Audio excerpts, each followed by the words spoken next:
Yeah, so welcome to the Nobody Gives a Fuck channel. I'm going to talk about this on my little drive to LaGrange, Georgia, a place that I honestly hate going to, but you know, I have to. I mean, you couldn't pay me to go to LaGrange, and nobody is. Nobody's actually paying me to go to LaGrange. There are two things that we are going to buy at some point that are non-food items and quote non-essentials, and you know there's a method to the madness of what I bought in the house. It was called literally set up my island environment so by the time somebody gets back here, I don't need to go out anymore. It's because I've gotten all the items. And it takes me a long time to buy something because I'm so anti-materialism.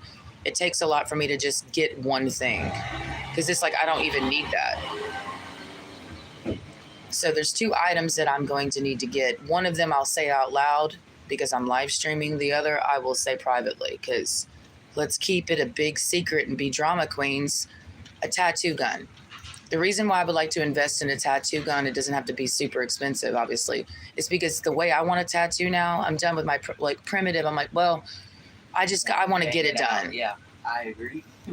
And I just, you know, we're not on the beach where it's like, it's harder for me to do the banging out when I'm not on the beach. Yeah. I now understand indigenous. You have to be in a total environment to be able to do indigenous tattooing.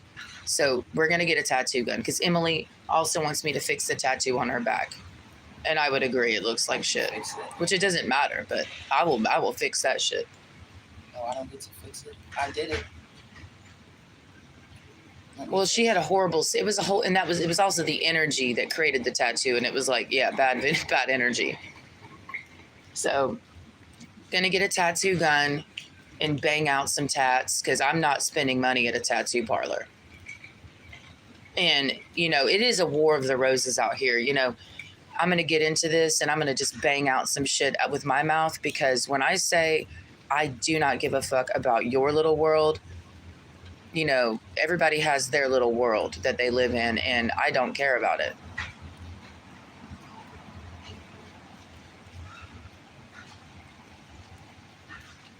You know, it's kind of it's a gang situation. You know, there's gangs and then there's gangs and then there's gangs and there's gangs and there's gangs and there's gangs. And I've been in like a gang war. It's like definitely a gang war going on. There's just gang, and then the gangs overlap, and sometimes go watch Sons of Anarchy. Gangs that were warring will unite when they have a common enemy. But I love that shit.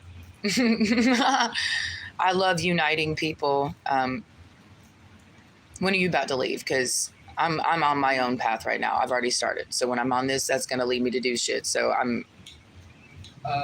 Whenever you leave, I'm leaving because of the rain. I'm not going to the gym because I have to walk back in the rain. So you're waiting on me to drive you back? Yeah.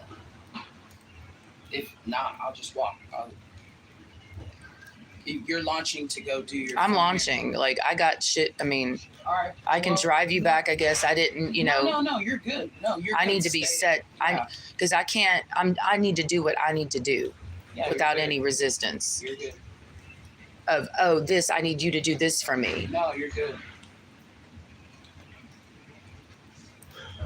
You're good. Because that's what I do. That's what I say about trajectory. Like if we're not on the same, we're not on the machine. Every gear's like we're working together, but one gear is holding another gear back. People have been holding me back. Well, can you do this for me? And it's always I got to do this for you because your shit's fucked up. So I can't just do what I need to do. You can do what you need to do. It's not a big deal. I'm just saying in general. Yeah, it's not a big deal.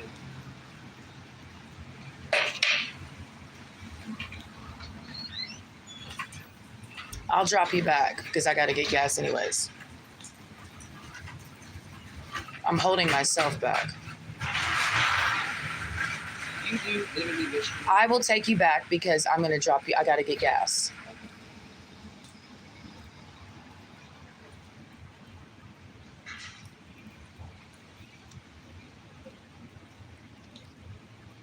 I enjoy procrastination because I will do everything that I want to do before I got to do that one dumb thing like laundry. Some people's entire life is domestication, where they will, all of their energy goes into the house. I'm the person who doesn't want to be at the house at all.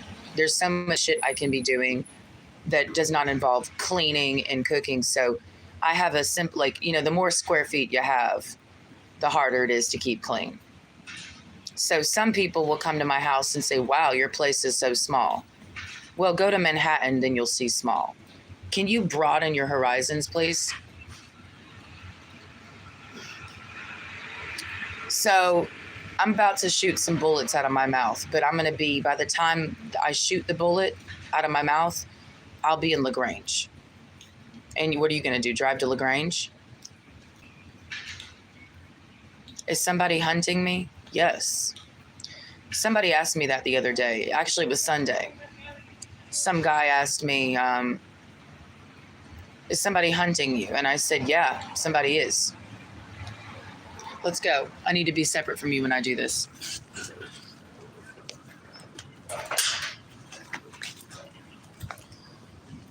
Okama is not the master of my reality. She mostly stays out of it, but she's in it too. I love fighting my own battles.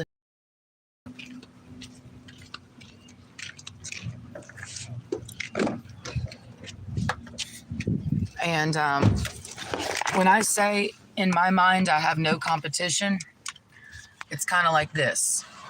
See all those bitches? A lot of bitches right there, right? Now there's some guys out there that will say, I'm going to fuck all of those girls. And I say, then go do it. And I'm going to go live my life over here and you're not on my mind. You know what else is not on my mind? Smoking.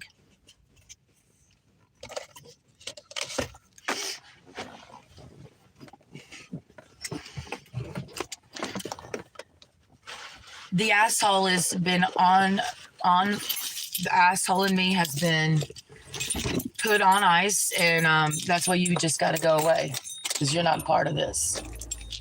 I'm about to go for a little drive. Might show up at somebody's house. I might. It's kind of like when I showed up at Zero's house back in 2016. Zero. Oh, there's a car. I guess I'll pull out because I don't want you to have to slow down. I would hate that. It's always get out of your way. You know, it's the important people for me. Some people are more important than other people. See, this is why I'm going to need you to go, because I'm getting myself geared up to go fight somebody. Who? We'll see. For me, I'm all about spontaneous combustion. It's my favorite thing, and I know me. And I can talk about me, but what I really like doing more than talking about me is doing me. Doing me is so much fun for me. Okay? This is also why I need you out of here, because I am me, you are you. And honestly, this bitch has been riding with me just like that. In a Tesla, I mean, we've been in so many vehicles together. I've been in a Tessie in Tampa with this bitch. I'm driving. She doesn't drive. Why? Because the bitch can't see. And I'm driving. She's been driving with me for a long time. Now, does she feel safe in the vehicle with me? I don't know. You interview her, when you do next time she's locked up, I'm going to need everybody, this bitch didn't even get a psych evaluation. Okay? She didn't even get a psych eval. I was waiting. I was waiting on her to get a psych eval and finally get thoroughly investigated for what's going on with her. They had her in the palm of their hand. And they didn't do it. I saw her paper. I looked at it today. I read it. And I said, this is not a psych eval. This is a blood panel.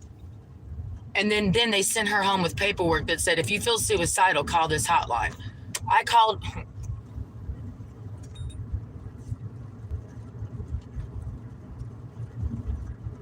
And mental health care in America is a whole joke. And I know that. I've already known that. That's why I never call numbers. The suicide hotline is a joke. I called it once, just to see. And I was on hold for like an hour. Well, I want to kill myself now, was the idea. And I put it to the test, and I wasn't suicidal. I just said, well, I just want to see if this number is worth anybody's time. And it's not. That's why the rapper, that really corny bitch with the glasses, I don't know his name, and I don't want to know. I don't want to know any more people. Okay? This is why she's got to go. I don't want to know about you, okay? There's too many people to keep track of with your little plot lines, and I can't even barely keep track of the bitches in my life when I have to follow your life on the internet. So that's why I don't watch anybody on the internet. I'm the only bitch that I watch on the internet, and I'm watching myself live. Because it's literally like I'm looking at the camera. Who do I see? Me, bitch, me. Holy fuck.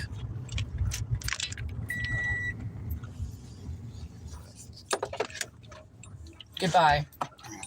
I am really not looking forward to what I have to do, but I'll see you soon. Grab my bag. Be careful. There's stupid people who don't know how to drive.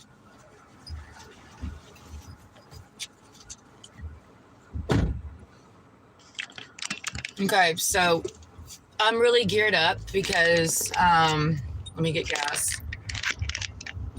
I'm having to do something that I don't want to do, so I'm just choosing to not focus on it while I'm doing it. Make sure I have my chart. Okay. And I'm just gonna run my motherfucking mouth. Wait, why is that light on? I'm taking this car to get serviced, and that's not the issue. That's literally not the issue, because this is a Toyota, right? But my sister has this thing with the Toyota Center in LaGrange, Georgia. So it's so dumb. It's so stupid to, like, you need your car worked on and you drive 45 minutes for that. Like, my mechanic was literally around the corner from my house, and we can argue about, oh, gas is up. Wow, it's been so long since this car is so efficient on gas. I never get gas. It's like once every 2 weeks or something, which has everything to do with how often I drive. And, like, the cars get on gas anyways. Okay, is this, out of service? Well, ain't that something? Ain't that genius? I hate this fucking gas station. For real. Like, does anything work around here? No. So I can put $10 in this car and go very far. I'm just saying. Spend a day with me as a celebrity. Do celebrities have to pump gas? Yeah, some of them do. And who's a celebrity? Well, not me. I'm not a celebrity, because I'll tell you why. I'll get into that. Definitely not. I would hate to be mistaken for a celebrity.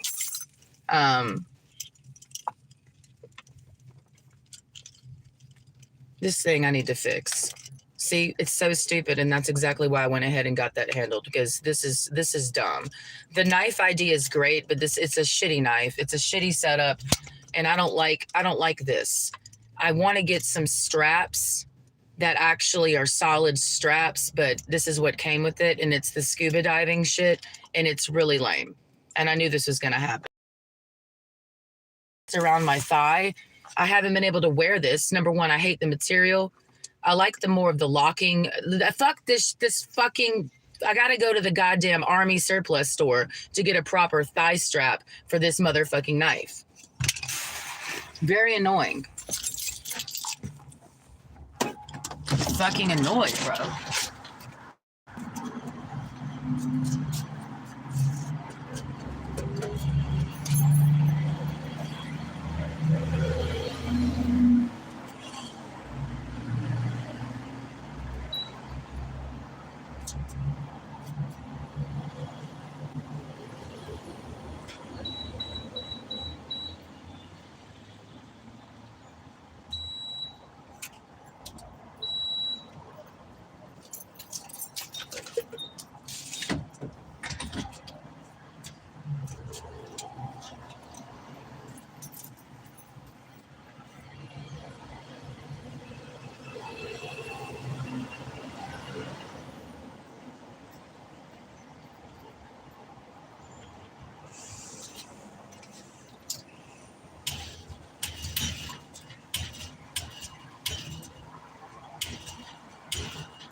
My on the go game is unparalleled. Like nobody is better at me than being out in the woods and on the road and on the interstate and just because I did it so long, like I'm unmatched when it comes to being on the interstate, driving long stretches and knowing when to get gas. It's a timing thing. Knowing when to get gas, where to get gas, and being able to go thousands of miles and not run out of money and still get food. Like I'm a queen. Like if there's something I'm good at, it's being on the road and knowing where to go, like just be out with no plan. I'm very good at that. What I'm not good at is like this shit. I'm really good at open-ended roads and where are we going, but we're going to make it. We're not going to run out of money. We're not going to run out of food. We're never going to be stranded. And I did that for so long. Like I'm so good at that. What I'm not good at is this little life that I'm living in the city and this little loop that I'm on. And like, it's the same thing every day. I'm very bad at that, but I'm really good at not knowing what's going to happen. That's my favorite. Predictability is very killer to me. It's the number one cause of my neurosis. So what I have to do, because I know me and you have to know yourself, I have to give myself something different daily to not go mad in this fucking little cage called Columbus, Georgia. So this stream is going to be a little all over the place because I wouldn't have it any other way. I would hate to be that person that does the same thing fucking every day to a point of like everybody go at once, like everybody move, like, like let's all, Jesus, I hate four-way stops. Everyone now drive at the same time. When three people, this is what they don't teach you in driver's ed. When three people come to a stop at the same time at a stop sign, who goes first? Well, we all just tried to go first. And, it's like all these fucking things that are these issues. And that's why I don't like towns with four-way stops. I'm really good at those towns with one stop sign. It's just so easy. Like we know this, but these towns where every block is a stop sign, like the one I'm on, like every block there's a stop sign, and then there's a two-way, now there's a four-way, now there's this three-way, now there's like all sorts of ways. That shit drives me insane. It's too much going on in such a small little area.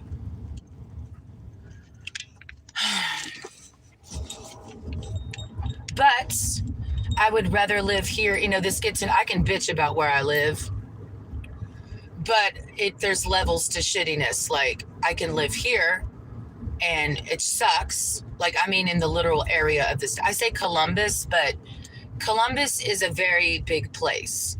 And I don't mean like population, like, no, I mean like amount of land covered.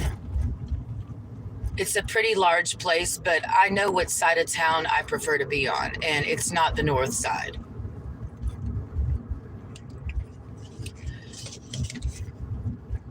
I hear all the time from people, and I've been invited, and I lived in Columbus many years ago, and I would go to the north side. I was going to the strip mall, the bad, you could not pay me. You could not pay me. Like, I have a car. When I moved here, I had a car. Okay? I had a car, then I had another car. I had two cars. I bought one car with cash. So I don't do car payments. The first car that I had, I owned it. It was given to me. Why? Because of my work on a farm. So they gave me a car. That's a good deal. Like, they can pay you cash money. Like, I know about bartering, and I understand, like, I'm very good at like not getting money. I get other shit. Like I get a free house and a free car. Like that's assets. I'm an asset person more than I'm a money person. You can have money, but do you have assets, bro? Have all your millions of dollars, but do you have assets? Like, what the fuck? So given a car, and so that was great. I didn't, when I worked on the farm in Missouri, let me chill. I've also just, I'm going on no sleep. I'm full of adrenaline because I got sleep last night for the first time in like 72 hours. I think when Wolverine came over, there was a point, I mean, this is after sex, obviously, and a bunch of other shit. It wasn't just the sex for me. It was like everything that led up to that moment, you know what I mean? And then I think I fell asleep for a minute, and then I woke up and I felt weird because the door was closed. And I didn't know why the door was closed. I'm like, did I close the door? Because I always sleep with the door open. So what that means is if there's like this weirdo in my life, can I get out of this town? If there's this weirdo in my life that may be stalking me or something, well, he could easily walk in on me in my room because I sleep with the door open. You shouldn't tell people that. Well, yeah, I should tell people that because it's a fact. I want my enemies to know how I am so you can prepare the way I'm prepared. Like I'm that's me. If I want a good battle, I want my enemy to be just fully, give them the intelligence that I want them to have so they can prepare for me. So to all my ops, I sleep with the door open. And there's the gate that is in the proper, it doesn't lock. So it's real easy to get in. I mean, it's Jesus Christ. And then you can just walk right in the back door, and then I'm laying there, and then you can just, kill me or something. It's not like I have a dog back there protecting me, which I would hate to do to a dog. I would never want to use an animal to protect me, and I never have. Like my dog Yoki was not trained to protect me. She just was that bitch, and my dog scared a lot of people, and I'm like, what? Like, she was the sweetest, like, non-aggressive dog that I have ever met personally.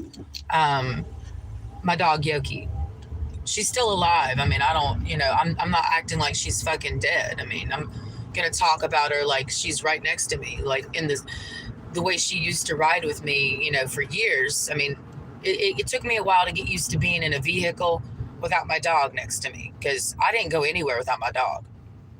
Everybody knew that when they saw me pull up, it's going to be I would go to people's houses in Missouri. They're like, can you come over? Okay. Me and my dog.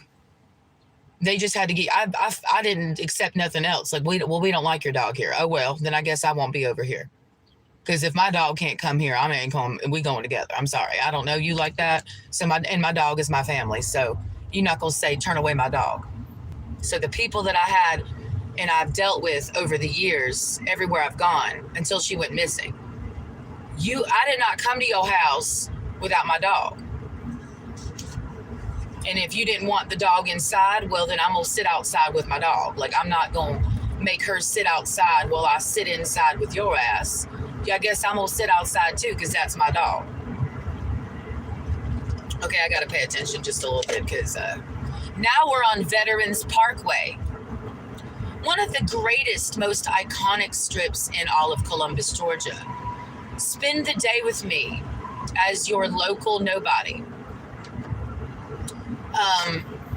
As somebody who spent most of her childhood in a literal spotlight, I don't like being on a stage. Now, some people who've never been on a stage would say, well, YouTube is a stage. And I'm like, no, it's not. For me, this is just not a stage at all. So some people are like, wow, you're on. Some people are scared to do a live stream. You know what I mean? Like, it's terrifying for them. And I'm paying attention because Veterans Parkway is, just one of those strips where people are, the more you drive in Columbus, you see where the dumb areas are, and people drive differently depending on what part of town you're on. And this is one of those roads where, the speed limit's 45, but for some people it's a racetrack and they want to be going 80 miles an hour. And it's like, it's honestly not my thing. But as somebody whose mother, Ripley's, believe it or not, most of my childhood when I wasn't, you go to school And you go to school, and then you have this thing that your mom wants you to do, and you don't want to do it, but you have to do it because you have no choice. So that was like, people don't understand this about me, and that has a lot to do with my personality, and I don't like it. I don't like that it does, and I've hoped that it doesn't still, like, you know, I got used to people staring at me at a very young age. Personally, I know there's other people out there like this, like people who had stage moms. I had a stage mom, and my mom had me so, I mean, it was a small stage, but it's, when you're little, it doesn't matter. Like, it doesn't matter if it's a small stage. It's still like, the way my mom was treating me. She had me feeling like, the way my mom groomed me, it was as if I was having to stand in front of the whole world and fucking, like, be this certain person. Like, there was that amount of pressure on me. So because of that, and what she was a great stage mom, because the way that I was groomed, the stage became like second nature to me. And so by the time I'm in high school, because this started when I was 6 years old, I was having to give recitals. So I would take piano lessons, I would have violin lessons, and then a part of that is now I have to perform in front of an audience. And it doesn't matter how big of an audience it is, like 12 people, 25 people. I've done auditions. I've been in front of a panel at the Schwab School of Music where my palms were sweating, and it's literally 3 people in the room. And it's like, wow, like, why are you so nervous about performing for 3 people? Well, I'm glad you asked. Well, they just happen to be people who are in positions of power that make or break my college career. So it's one thing if I'm performing in front of my peers in college, which is something we would do. Like, we'd practice perform our concertos, our, repertoire. But that's my friend, that's my roommate, that's my neighbor in the dorms. Like, yeah, but let me stand up in front of the panel of judges, and they're gonna be nitpicking everything that I do to the point where they'll shred me so thoroughly that it won't matter how many hours I practiced and how much time that I spent hours sweating in a fucking practice room. It's not going to matter, because by the time I stand before them, they are going to find something wrong with my playing. That's their job. It doesn't matter how good you are. They're going to find a flaw. It doesn't matter if you played every note perfectly. That's why music school and like music and just being a performing artist, like a professional musician, that's why it drove me insane. I had an eating disorder. I started doing drugs because the level of pressure was so fucking high. And you never are good enough. So after dealing with that, I'm skipping around. I'm on my way to LaGrange, which is where this happened. This is the scene of the crime, which is why you don't find me going to LaGrange, like, ever. I'm literally only going to LaGrange right now, the city of LaGrange, because I have to get this car serviced. If that wasn't the thing, I would not be doing this right now, because fuck LaGrange. You couldn't pay me to live. I don't care. You couldn't pay me to live there. You couldn't pay me money. You couldn't. I don't care if you say, well, you could literally say, okay, I'm going to give you $6 million, but the catch is you have to live in LaGrange. No, I'm not. No, I'm not. No, I will not. I dealt with that in the music industry when I was being, people don't believe me, because it's like, yeah, because I didn't sign the contract. So it's like, because I didn't sign the contract, it's not real. The contract's not real until I sign it. So all I'm doing is talking about the contract that was offered to me that I didn't sign. Obviously, I didn't sign it, but it was there. Why didn't you sign it? Well, what they wanted me to do. You see, a lot of people don't understand this about the music industry, which is why I find anything involving music industry conversations to be highly enraging. So I usually keep myself out of it. I usually just keep myself out of it. Because people who have never had an opportunity in the music industry have a lot of very interesting ideas about how it works. And then you know what's going on, and so you start talking, and these people, usually just fans, they have all these crazy ideas about the music industry that are not real at all. Like, they have no idea. And no, watching videos about Illuminati is not the music industry. That doesn't even come close to. That's why fuck all these music industry exposed channels. Like, first of all, they are not the people that were in it. These are just people who listen to other people and then have this patchwork quilt approach to explaining something, but they have no insider information. And the people with the insider information usually don't speak about it, because when they do, there's a massive amount of resistance to everything that they say. So usually people go mad. And there's a massive casualty list of people who've lost their minds because of the industry. And we just now call them just drug addicts and crackheads and crazy people. Jaguar Wright is a great example of this. You know, just as an example. Or they just kill themselves. They commit suicide. Kurt Cobain is a great example of that. He just knew the industry. He couldn't deal with it anymore. Yeah, he was famous. Yes, he was very popular.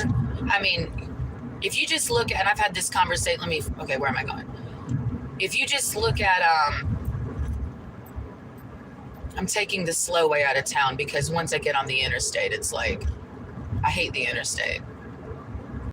I would rather take back roads and take longer to get somewhere than get on the fucking interstate. But I'm getting on the interstate, you know, it's just, I fucking hate the interstate. I hate the interstate. It makes me sick. I've spent so much time on interstates. I'm like, if I could never see an interstate ever again, I would be very happy.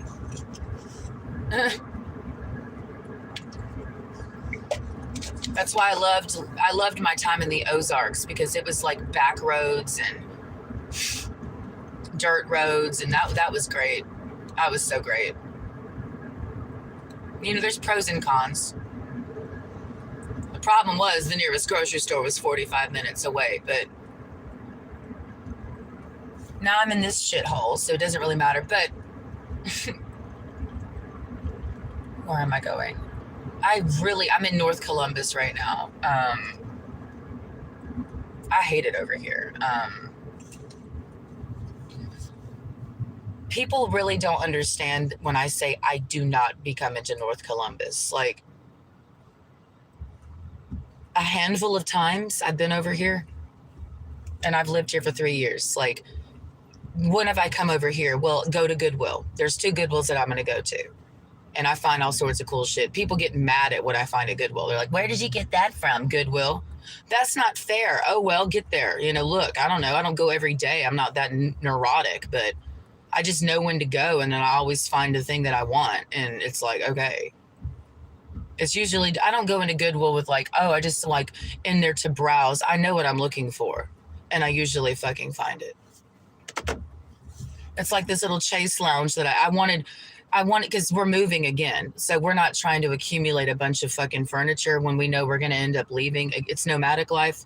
Don't acquire a lot of material possessions when we're going to have to pack up. It's the Plains Indian in me. Yeah, I have a teepee. Yeah, but the idea is, and yeah, I have some blankets. Yes, I have some things. But the idea is you don't want to have so many things that you can't just pack up real quick and leave. So I live like that, because we know we're going to pack up real quick one day and leave. And we want to be able to pack up real quick. That's the point. Like, who wants to spend 10 days packing? And then you have to spend all of this money for all this moving trucks and people to help you move. When it's like, if I know I'm going to be moving again, then let's be smart about it. Like, I have just enough stuff in the house so we have a somewhat comfortable, civilized life, but just not enough to be hard to move. I mean, it's not that, but I don't become in North Columbus, which is where I'm at. Where am I? To 185. I hate it over here. It feels like there's nothing real over here. It's just shopping, and it's very like inorganic, like super artificial, more on this side of town. At least where I live, there's the river, there's more nature, like, but here it's just like pure industry. Like, what do you do on the north side of town for fun? Shop, go to the bar. Is this 185?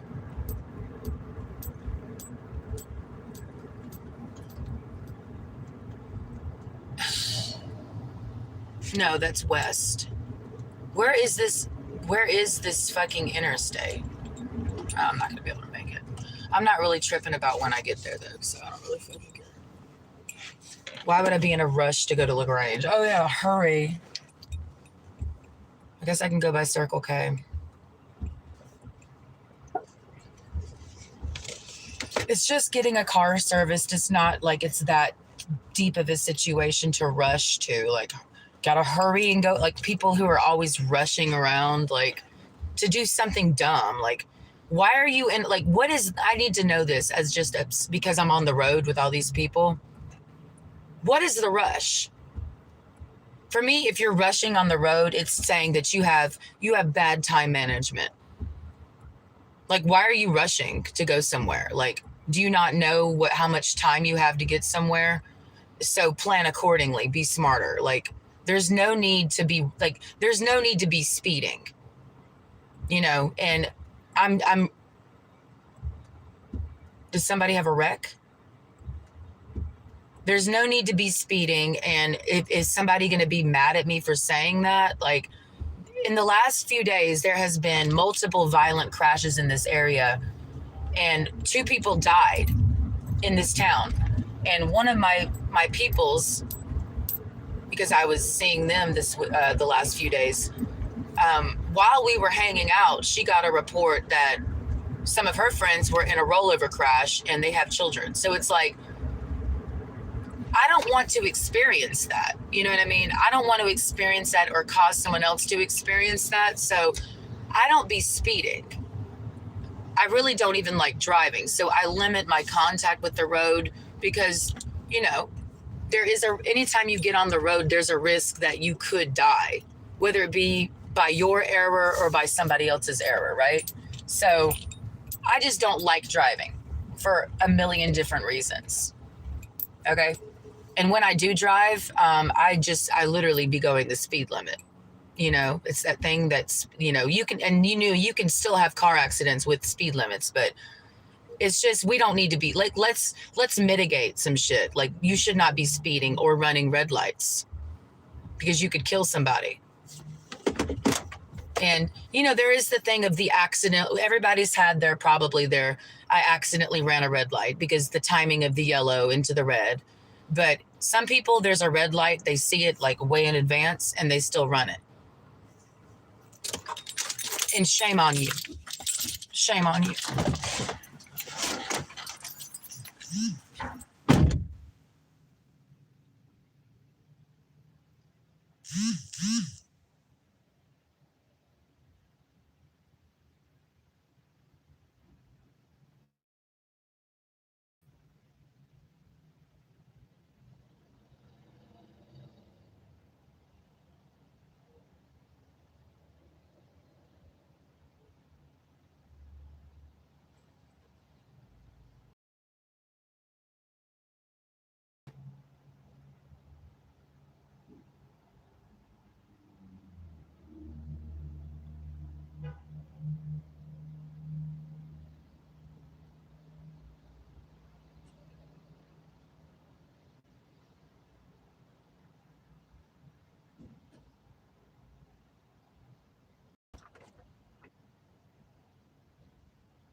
Yeah.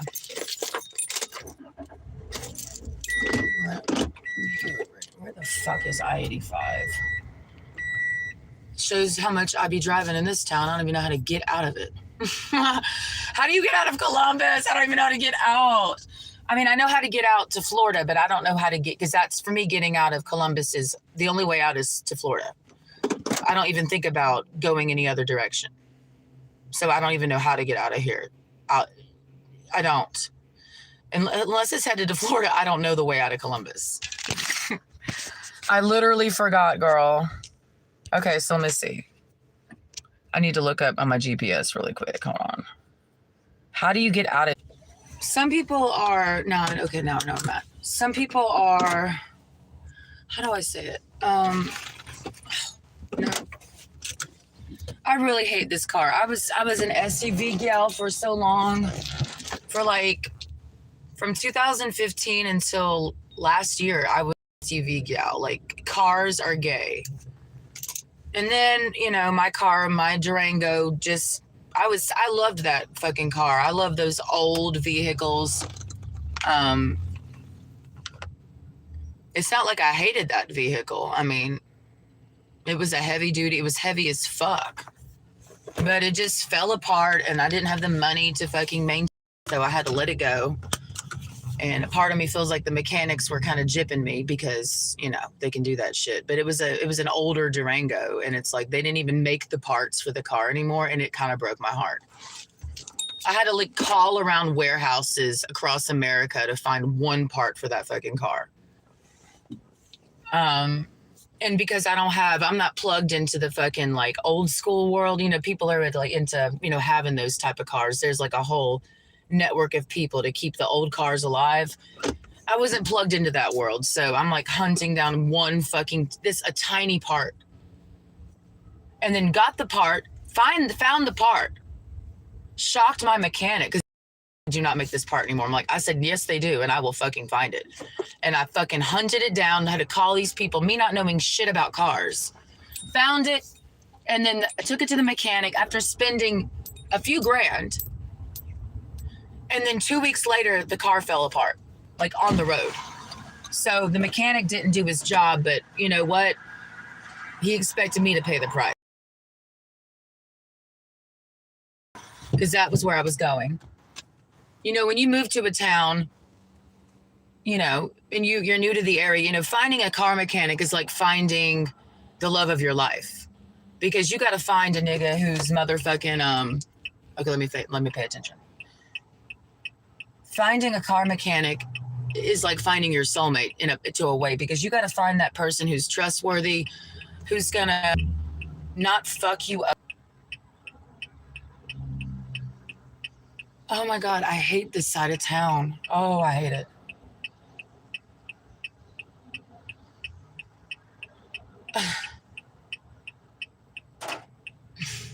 Okay, and now we're going. Oh my God, and I can't see. Now move. Oh my God, fuck. I hate this fucking side of town. Go. Then it's all this shit. Where am I going?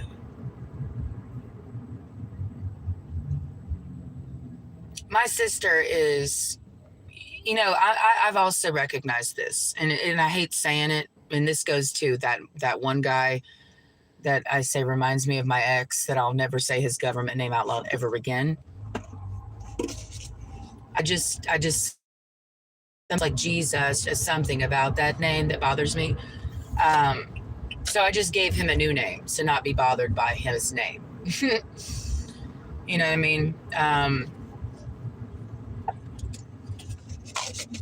I'm very, very big on never say your name again, never see your face again, never see you, never be in the city. No, like, I will not even go to the bar that you go to. Like, if I know you go there, I'll never go there again. I'm big on that. And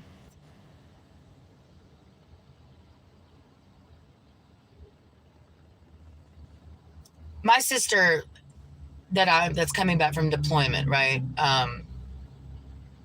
This is her place, Columbus. my sister, when she got out of college at Columbus State University, she moved back in with my parents in LaGrange at that time. And she lived with them for like 4 years out of college and was working. She never paid rent. She didn't have any bills. But she got a job doing like a physical training at the Y. And, you know, very well, my sister, you know, working at this place, working at that place. My sister is somebody who's like pretty well plugged into the area. Way more than me, right? Because she lived in LaGrange, she was working in Columbus, so she was commuting. Living with my parents in LaGrange, commuting to Columbus to work, you know, her little jobs, and then would go back to LaGrange.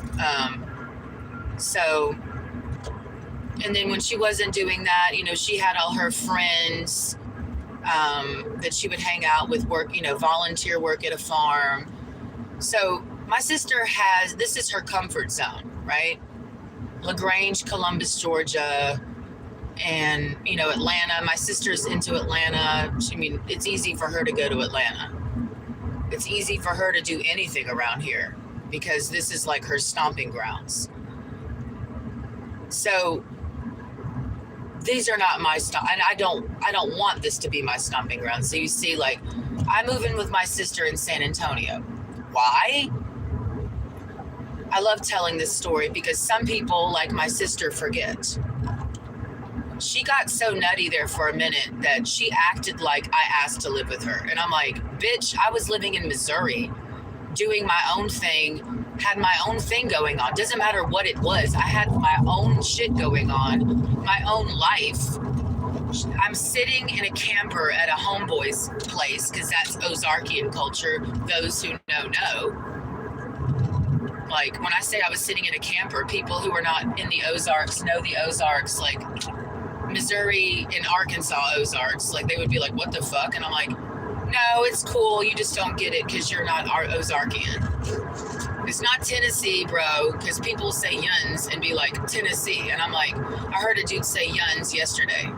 He was like, you know, yuns. And I'm like, are you speaking that Ozarkian shit? And he's like, no, I'm speaking hillbilly Tennessee. I'm like, I don't know that. I know Ozark, and yuns is what I learned at Ozark. You know, that's like a certain linguistic thing that I picked up while living there because you just become one with the language. You know, yuns, and the way they speak is a certain way, right? So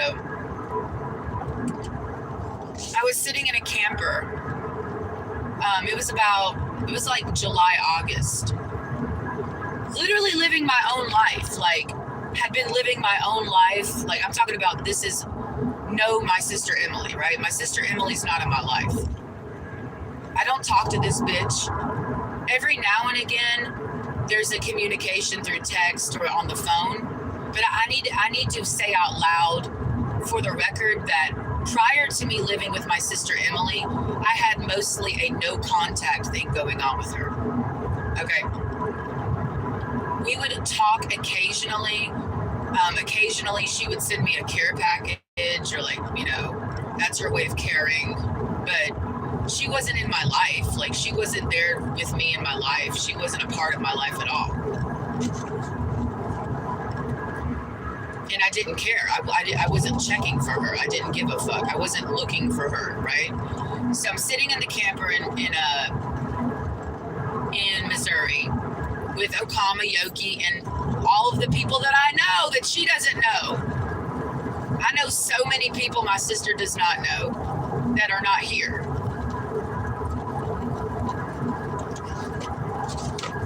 I don't even bother telling her about them. Like, you have to understand, I was living a whole life, like going 90 miles an hour in that life. My sister calls me, I slam on the brakes, drop everything to go to her. She doesn't understand that because she was an egomaniac and still is to a point where it's all about her. You know, she doesn't take in that I had, like, because that's why she's a narcissist. She doesn't take in that I literally stopped being a live-in nanny and dropped everything for her. And I literally had to say goodbye to 2 children who saw me as mommy because my sister called. That's why I got some tattoos in my body that look like a child drew them, because they did. The star tattoo on my leg, literally a 10-year-old girl drew that on me, and I tattooed what she drew on me. Because she said, I want to give you a tattoo. And I said, okay, well, you design it. Her name's Shelby. She's deaf.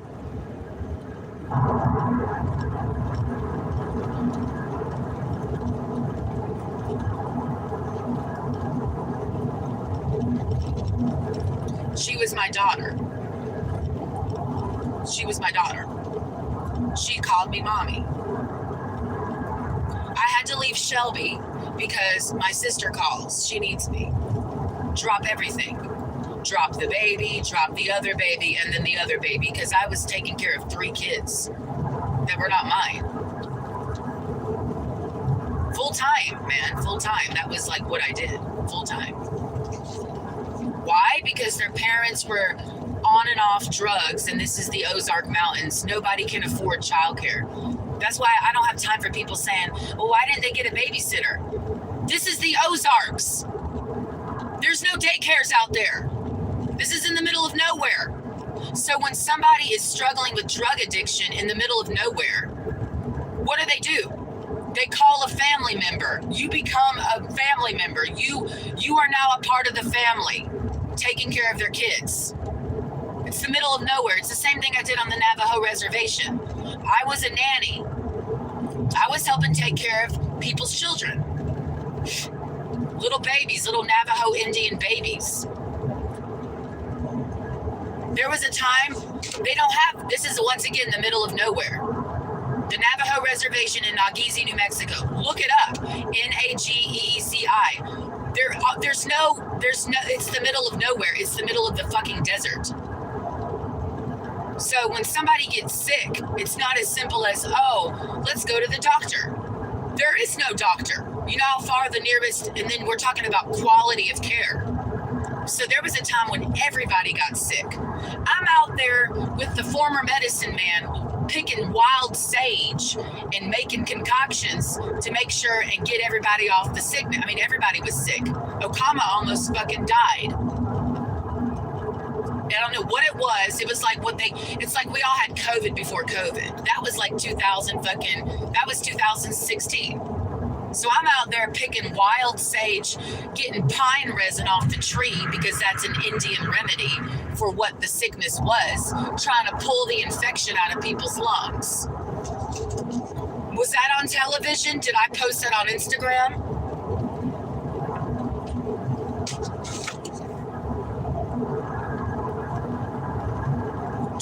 Do I get applauded in the streets for saving a few lives from dying using wild plants? Like, no, I motherfucking don't get any credit for that. Most people don't even know. It's just another thing I've lived.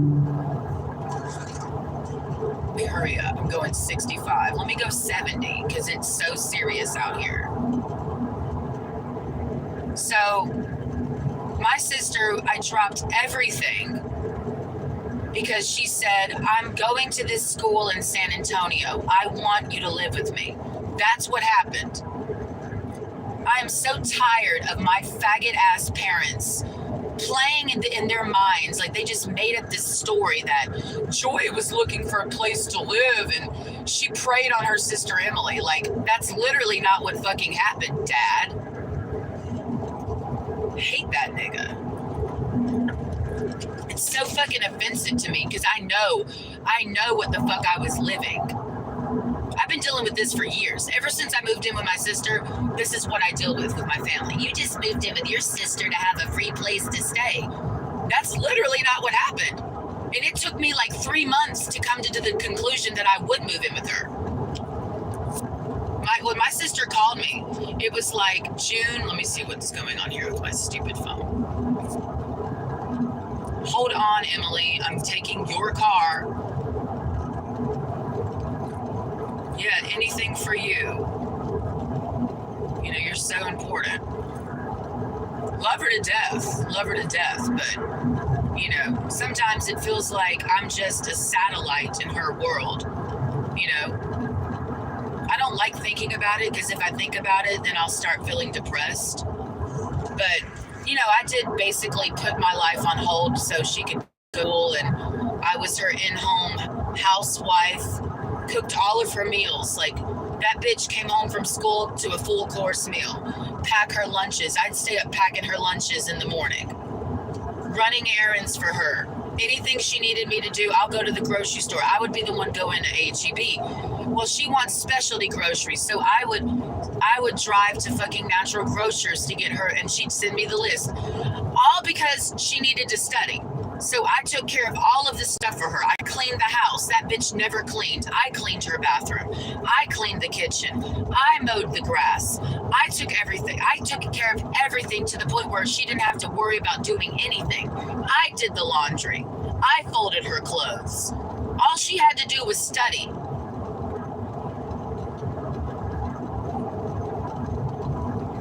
When it was time to move, I'm the one that had to find the property.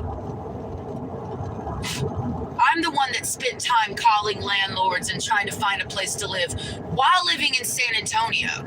You know how hard it is to find somewhere to live when you're not there to look at it? So that's why we ended up at Fort Derby Court, because we got to find something fast, bitch. And also, not just that, the pandemic is hitting. So now everything's locking down.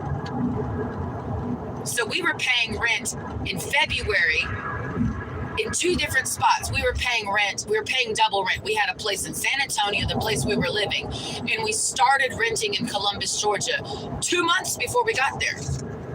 Only to find out when we got to the property that it was not what they advertised online, but we made the best of it.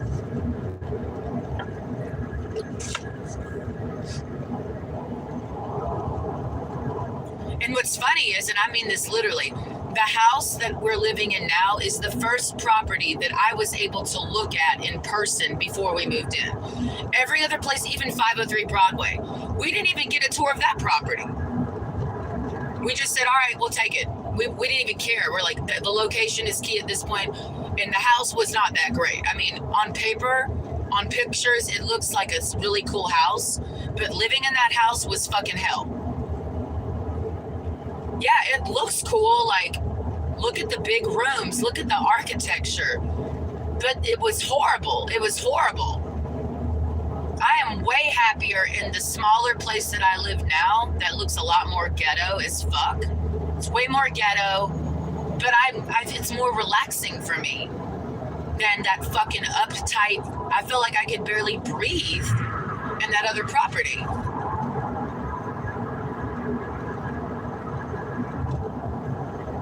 So some people look down on me and they're like, wow, like you were just your sister. Yeah, I was and still am, because what am I doing? I'm taking her car to get it serviced. This is me doing her a service. Me driving her vehicle. She's not even here. You know what my sister's doing right now? She is in that post-deployment place in Fort Bliss, which is not a blissful place at all. Horrible place. Waiting on them to tell her when she can leave. That's why I hate the military. They sit there and drag everything out. She's been out of Kuwait for like a whole week now. They have them over there sitting in endless meetings, all this shit. And she said, I'm like, okay, when are you gonna find out when you get to leave? Like, when's your flight? I have to wait till 6 p.m. tonight and stand in formation, and then they're gonna tell me. I'm like, cut the fucking dramatics, military. Just tell a bitch when she's leaving. They're so dramatic. Well, no, we're not gonna tell you. You have to stand in line, and then I'll tell you. Just tell me, bitch. Like, that's why I could never be in the military. They're just drama queens. It's just drama. So she's waiting all day to find out when she can fly away.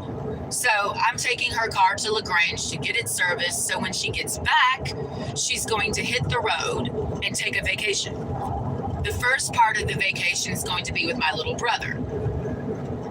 The second part of the vacation is going to be with me.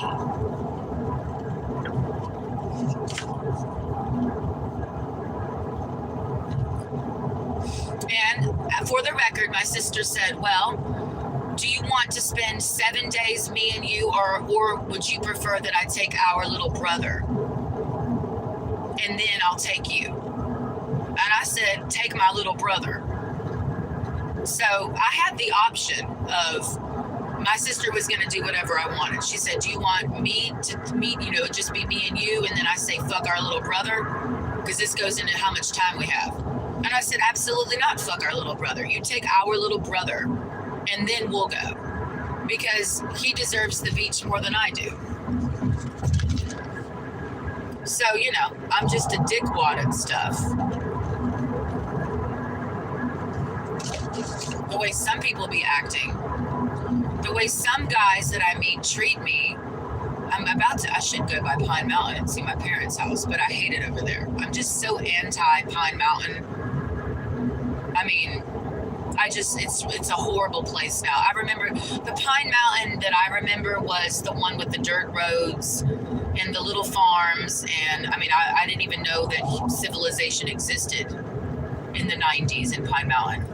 Spending my time running up and down dirt roads in Pine Mountain, chasing deer and sheep.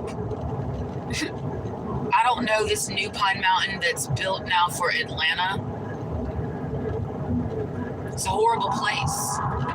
I went near Callaway Gardens like last year just to see what was going on, and I'm like, they've ruined this place. Like,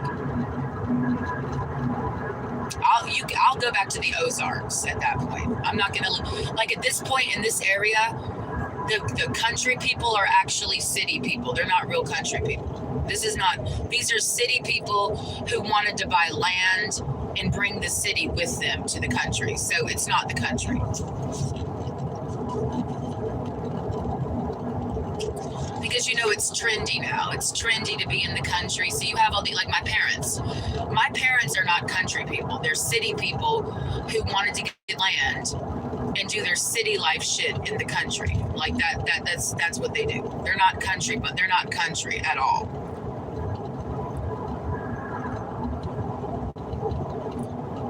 That's why I don't go over there. My dad had he's on 5 acres, which, whatever. There was a beautiful patch of woods in the property. And I helped them move in, because I'm a dickwad. I mean, was living in San Antonio. My dad's like, we need help moving. You know what I did? I got on a Greyhound and went to, help my parents move. And it took them a whole month. A whole month to move. That's how much shit they had. That's what I'm saying. It took them a whole month to move because that's how much shit they had. For me, I mean, it doesn't take me a whole month to move. It takes me like a day. So, I'm such a dickwad daughter. I put my life on hold in San Antonio to go help my parents move their life. And what's the thanks that I got? Nothing. Oh, so here's $100. Thanks. See, I come from those people where they think that giving you things means they appreciate you. They don't know how to appreciate anybody. They just throw money at you, and it's like that's their appreciation. But they treat you like shit. But here's money. Here's some money though, and that'll make it better. That'll make it all better. They'll throw you some money. Go shopping, bitch. That's my, I'm like, I'm nothing. Things don't make me feel better. Like,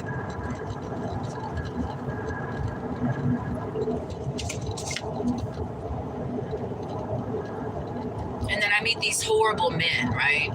It's like my ex. I've been meaning to tell this story out loud again, just for myself to hear it and remind myself how big of a piece of shit he was.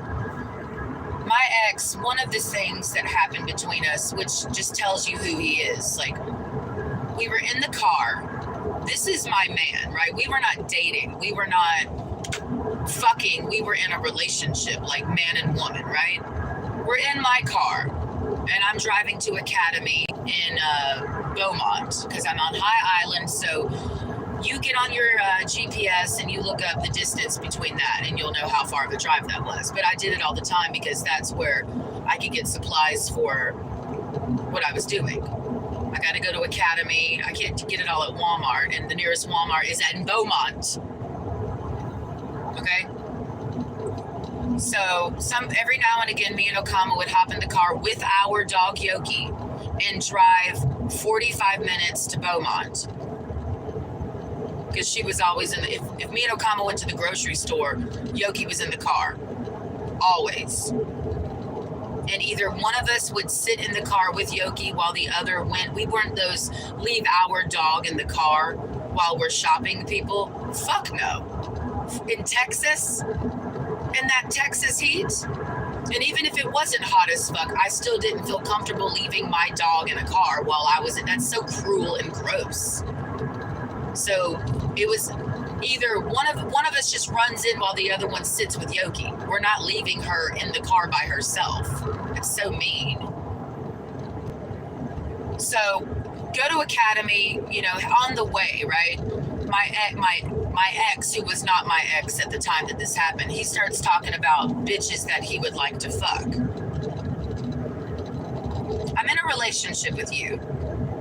And he starts talking to me. This is when I knew that I wasn't the one for him. I mean, that was most of our relationship, me knowing I'm not the one for him, but yet we're in a relationship. So that I was living with the knowledge that we're not for each other, but I'm with you right now, which is really a trippy experience. Like, we have nothing in common, but we're together. Like, what the fuck? So he was going on and on about, and I'm his woman, and he's going on and on about how attracted he is to Ronda Rousey. I almost slammed on the brakes when I heard that. Now, some people would say, what's the big fucking deal? He's attracted to Ronda Rousey. And you know what I say to that? Go fuck her then, and get out of my face. Well, that's ridiculous, Joy. Of course he's not going to go fuck Ronda Rousey. Obviously, he can't fuck Ronda Rousey. And I say, no. You're telling me that your mind is wandering to other bitches. Is all you're telling me. And it was because he cheated on me. But the sign was already there. When you're in a relationship with somebody and they're telling you how they find other like celebrities hot, they'll cheat on you. And you say, well, no, they won't. That's ridiculous. I mean, somebody finding somebody else hot while it doesn't mean, I'm like, it's just telling you that they're not that into you. And they'll find a celebrity that looks like their favorite celebrity. They'll end up fucking somebody that looks like their favorite celebrity. And that's what my ex did. He literally, the bitch that he married is like a certain subtype of a Ronda Rousey. So he did end up he can't literally fuck Ronda Rousey, but he fucked a lookalike. You see? And so then I just remember that day when I was in the car with him and he was just being such a dick to me. And we get to Academy. We're fighting in Academy. Like, he's getting angry at me and I'm like getting angrier, but I'm not saying anything. I had these Ray-Bans, right? I had them for a long time. They were like the blue tinted Ray-Bans. You know, I had one pair of sunglasses for a long time, and it was that pair of Ray-Bans. Now I can't keep a pair of sunglasses. I have thousands. It's like I get a new pair every week. But I had one pair of sunglasses, and I kept them motherfuckers in pristine because it was my one pair. That's my sunglasses.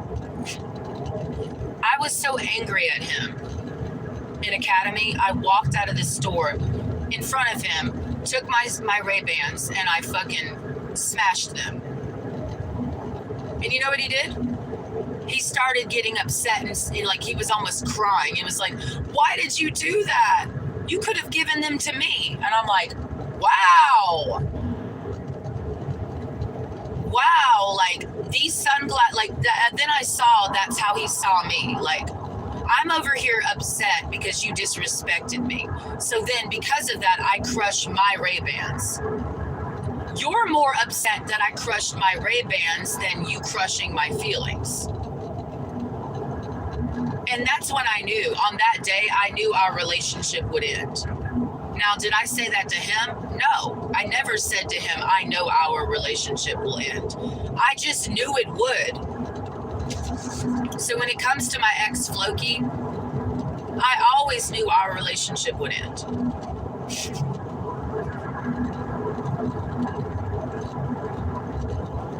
Not because I wanted it to, but because it had to.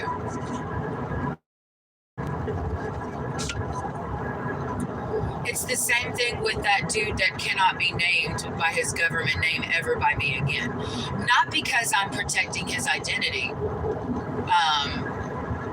It's just because because of whatever the fuck he does, I want nothing to do with his government name. I want no affiliation with it, the check mark that goes by it, and the fans that come with it. I want nothing to do with it. So that's why I have my own name for him, because my name for him does not trigger people on TV or on the radio, you know. You see, when I say this person's name on my YouTube channel, people will recognize that name. You see, I don't want anyone to recognize that name when I say it. Fuck the TV, fuck the radio, fuck the music industry, fuck the label heads, fuck the label, fuck the fans, fuck the groupies, fuck the bars that you play at, fuck all of that shit. I want nothing to do with any of it. And basically I'm at that point where if Michael David touches it, I don't want anything to do with it.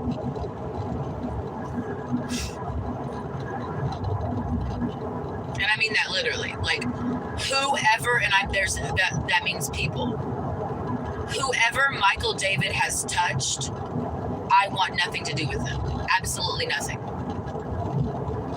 to do with that person. So if I find out that you're somebody that's cool with Michael David, I want nothing to do with you. I will cut you out of my fucking life. And that's why I quit Scruffy's. Because I found out that my coworker is involved with Michael David. And I said, absolutely not. I'm not going to work with a bitch that knows and fucks with Michael David. I'm not doing it.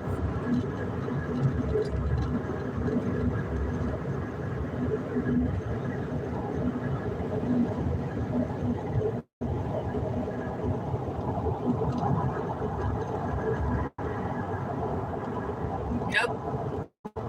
So that, and so I'm basically using Michael David as a roach spray. You see? So I know that anybody who's friends with Michael David is toxic. So that eliminates a lot of stress and worry for my life, because I'm like, okay,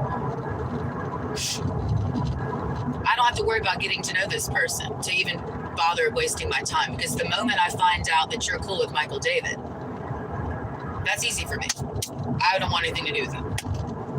So it eliminates so many problems for me living in Columbus. Now Michael David is a can of Raid for me. Seriously. He's why I quit my job.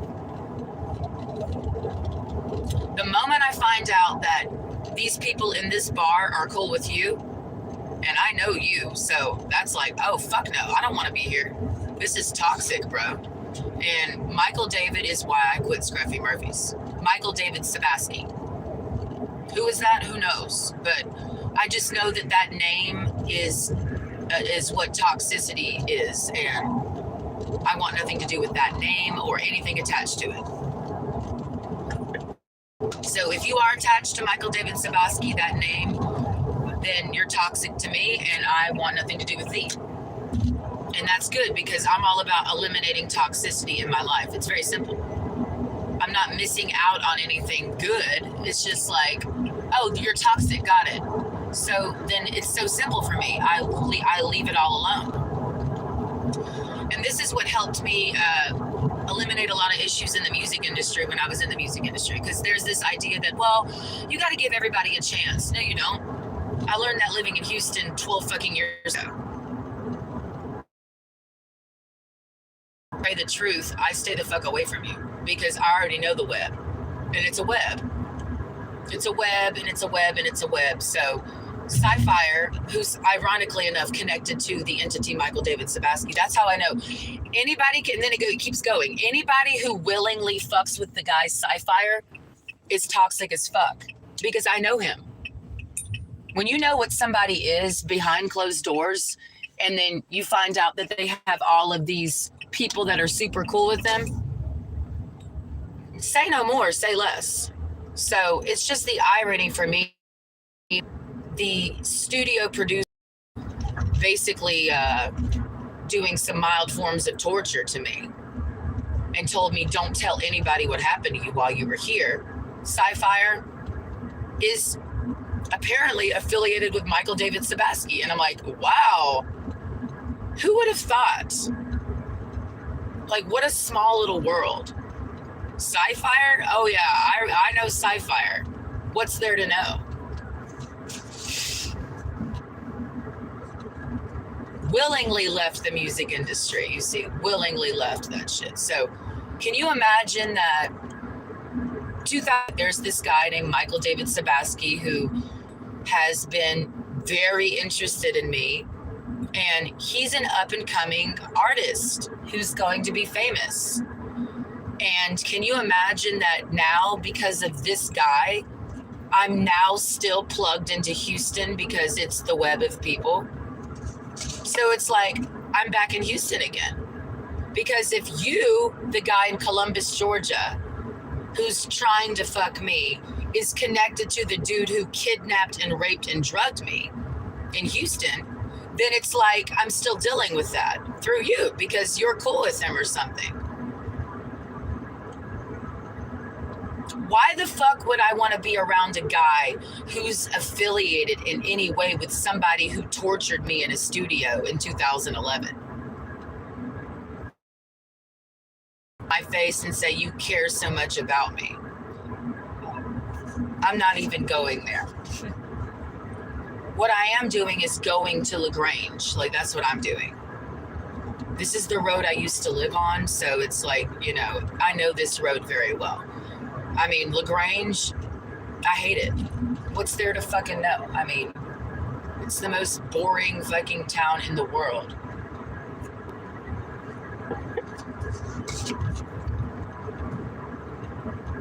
Atlanta, what's there to fucking know? You couldn't pay me to live in Atlanta. I've said this a million times. It's a nightmare. That's sick. So,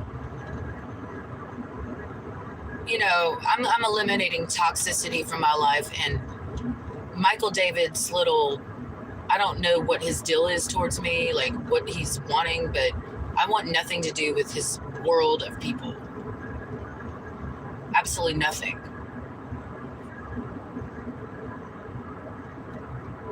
That's why I don't go to the bar. Like, people have been trying to get me to go to this bar called Maple for a while. In fact, somebody that I know was like, you need to go apply for a job there and work at Maple. And I'm like, I'm not going to go over there. I'm not going to go to Mr. Wings.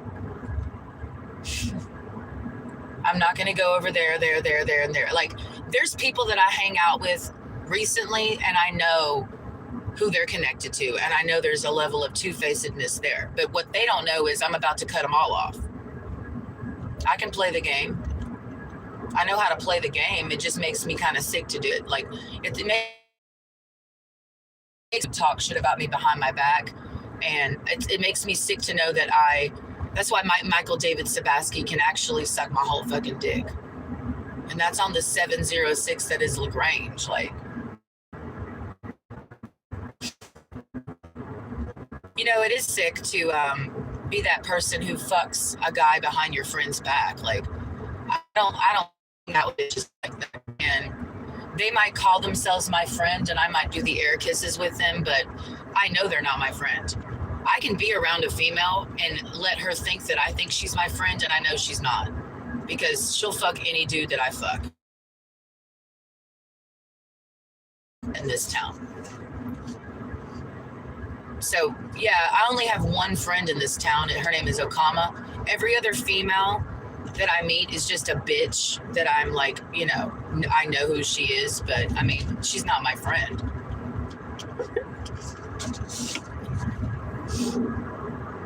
I mean, how many females have I met in this town that Michael David Sabaski has fucked? Quite a few.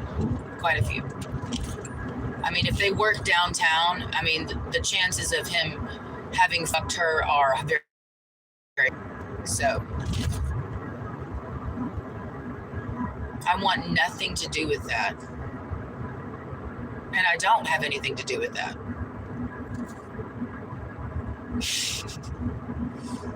Crazily enough. This is where I used to live. Maybe I'll go over there, but I need to like get the car there. But I could go to my old house that I grew up in. It's right here. You know, Michael David Sabaski. Oh no, I'll stop by real quick. I have time. I'll smoke a cigarette. You know, Michael David Sabaski. Am I saying somebody's name? No, I'm not, because it's nothing to me.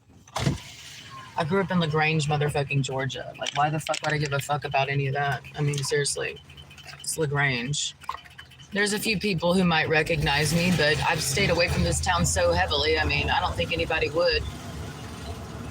Haven't been affiliated with anybody in this town since I left high school in 2005. So, LaGrange, Georgia? It's disgusting to me. So this is the house that I grew up in. Since everybody's so creative, you know, like celebrities, when they do that whole, the house I grew up in, this is the house that I grew up in. The House of Horrors. You know, that's where all the abuse of my childhood happened, right? Right there. And this used to be a beautiful forest, but they're tearing it down. So, you know, that garden I grew up playing in, you know, the house has been sold to somebody else, but that's the house I grew up in right here. The little yard. Yeah. And this Hampton Inn, they built like at some point in my childhood. So, you know, we didn't have any privacy. Can you imagine like somebody building a hotel in your backyard? It's pretty fucked up. But before the hotel was there, it was just this field, and there's this house right here. I would run through the field and go play with my neighbor. And stuff. And I'm almost there. I'm not there yet. So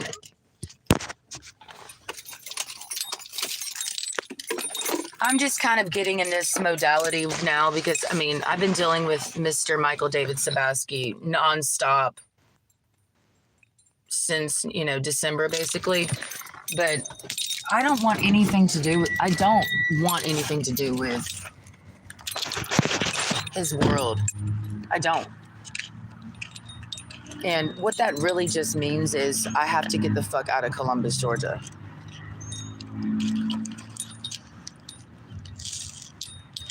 You know, I'm all about, you know, it's really hard to get away from a guy when that guy has fucked everybody around you.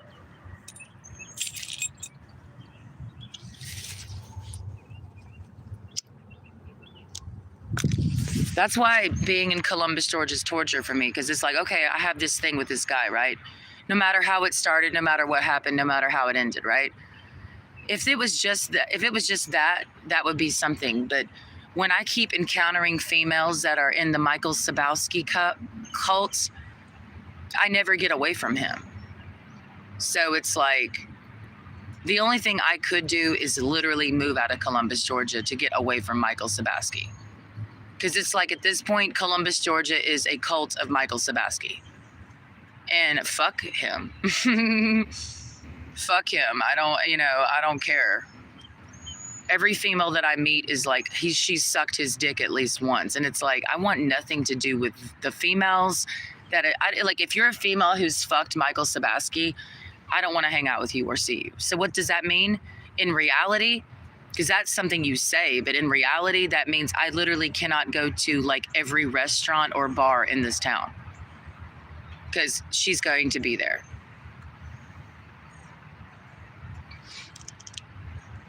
I have to literally never go like everywhere in Columbus to get away from Michael and the bitches that fuck him. I mean, what road in Columbus, Georgia, is there a hoe that hasn't fucked Michael Sabaski? Take me there.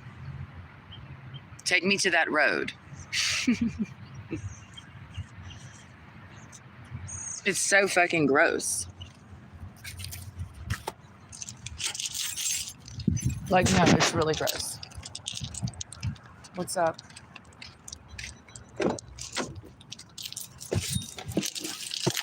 It makes me literally physically ill.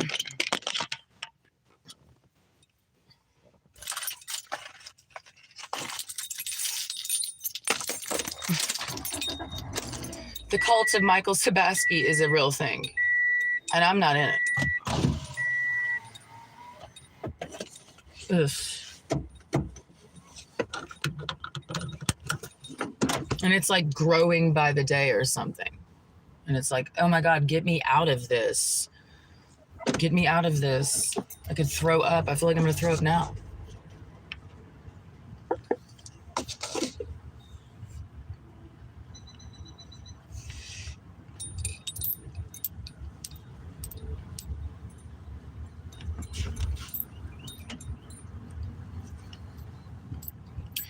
Well, my neighbor lived, well, it's grown up now, but I remember my neighbor died in her house and my dad found her. It's this house.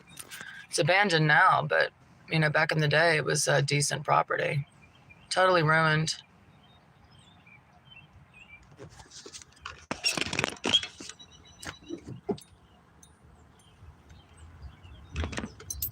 Just being over here also makes me sick because it's like where I grew up and you couldn't pay me. You couldn't pay me, bro, to live here. Fuck no. I don't care if my soulmate's in LaGrange. Well, I'm not living here. I'm not living in LaGrange. We'll have to move. Sorry. Well, my family's here. I don't care about your family. How about we move and start our own family? Try that. I can't do those. It's those small town people who like live somewhere. It's the Michael Sabaskis that I don't vibe with. Like, there's nothing in common with me and that person. It's everything that I hate. It's the person who's grown up in the same place their whole like, this is LaGrange, right? But it's no different. You've grown up in Columbus, Georgia. That's all you know. You married somebody from Columbus, Georgia. You had your child in Columbus, Georgia, raising a family in Columbus, Georgia, still in Columbus, Georgia, not leaving Columbus, Georgia. And I don't want that life. Like, it's so stagnant. It's like eating your own fucking ass. It's like a weird form of incest. Like, just, can you go somewhere else? It's like fucking your own kind. To grow up somewhere and then live there and never leave, it's just like, to me, it's location incest. Like, go somewhere else. I live somewhere, like, I grew up in this town, but I realized I don't have to, like, I've had this conversation. That's why the guy that I went on a date with Sunday, even though I'm not physically attracted to him or want to be with him, there was a refreshing aspect of him because he understands you can leave. Like, he grew up in Connecticut, but he went to school in England. So it's just the leaving for me. Like, just leave. I don't do small town girls very well. Like, I don't like the small town girl bullshit. There's something so inbred about them, and they usually have like it's like their ability to think is limited. Small town people who never go anywhere, it's just like you've already been consumed by your own environment and you're not leaving it, like, to explore other places or live other places. You just sit in the same fucking place your fucking whole life. And it's like, you don't have like, you're just like, it's something so sick about that. Like, there's no real variety of your personality. Like, you're just like this one thing.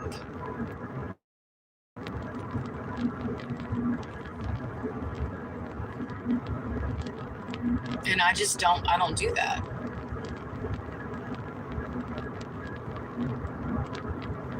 It's like coming here. It's like there are people here who have been there multi-generations. Like their parents are from here and then they're here. And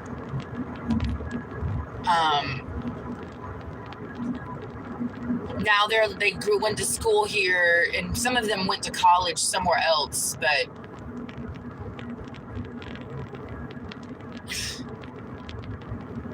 I just don't get that. Like, I don't get that.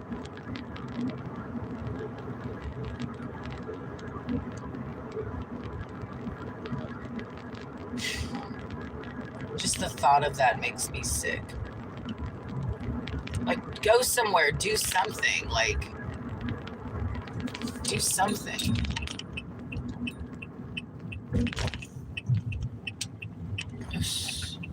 Oh, is this the winery that everybody goes to? The nut? I'm like, that is so lame. Like, because I've been meeting people from Columbus. They're like, I'm going to the winery in LaGrange. That's where you're going? I hate these people. Get me out of here. I'm so ready for Florida. Like, get me out of this Bermuda Triangle of Columbus, LaGrange, Phoenix City, and Pine Mountain people. Like, they've never been anywhere in their fucking lives. I would just rather go. I don't know. It's just like, go. I don't know. It's something gross to me about this place. There's just fucking small-minded people. And it's like this everywhere, yes, but I'm one of the people that actually goes and, like, you know, they just don't want to move. They want to just stay stagnant. And I'm the person who travels around all of them. Like, I'm not going to be stagnant. Just, you're a fucking walking swamp. An emotional swamp. And people like that end up doing things that's based off the swampiness. Like, they, you know, and then they're good at that one thing, and then that's their launching pad for a career. But there's still a swamp. Like, they'll become famous, they'll get money, but they haven't moved. And I don't want that. Like, it stinks, and I don't want nothing to do with it.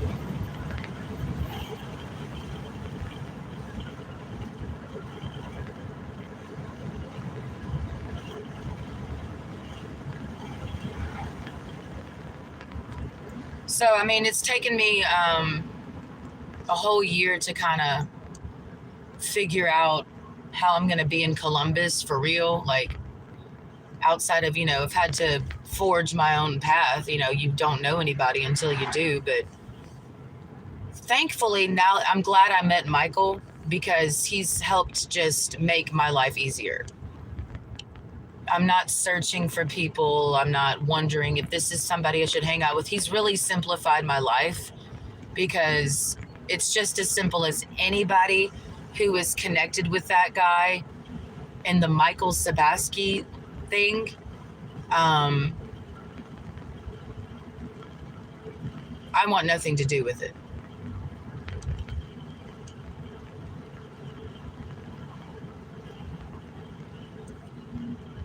So it's definitely simplified my life. If I thought that there was places that I could go and, you know, a big world that I could explore, aka Columbus, because there is, quote, a lot of things you could do. There's a lot of bars. I mean, the ones I go to, I've purposely limited myself to that Bermuda Triangle, but Columbus has a lot of bars and a lot of restaurants and a lot of sides of town, and there's a lot of people and houses and pools and parties. But I've really realized that actually there's not that many options, because it really just boils down to, do they know Michael Sabaski? Are they friends with him? Do they follow him on Instagram? Do they fuck him? Okay, then that makes my world very small. So there's like 3 places I can go where I don't have to deal with that. You know? Oh well. Do I feel like caged? No.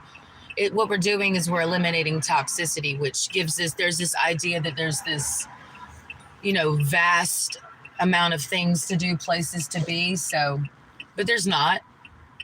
There's really not, because if there might be a lot of places to go, but if all of those places are toxic, then why would I want to go there? I mean, so Michaels can go out there and go to those places, and he will. I mean, he's not going to stay at home.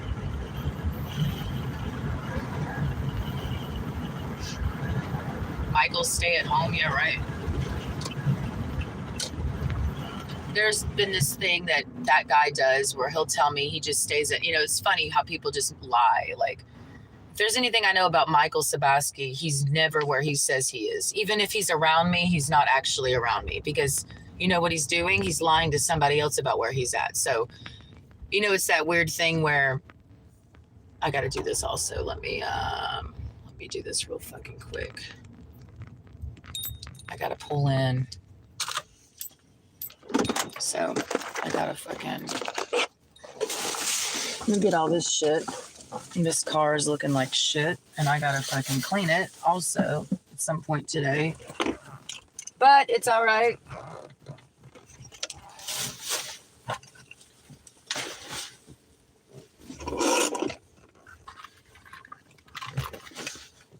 It's my life, it's now or never. I don't want to live forever. Somebody asked me recently, they're like, are you a singer? I'm like, you're a singer, aren't you? I'm like, no, I'm not a singer. To me, that's one of the most corny professions of all time. And I'm not a big fan of singers as like people to be in a relationship with. It's cool to hear somebody sing a song, but being in a relationship with a singer is high grade annoying. And I've known that since college. Like, I went to school with like opera singers and people who are doing singing as a profession. I don't want to hear you sing all the time, honestly. It's one thing to listen to somebody sing on a stage and you're like there to listen to them. It's another thing to have sex with them. You know what I mean?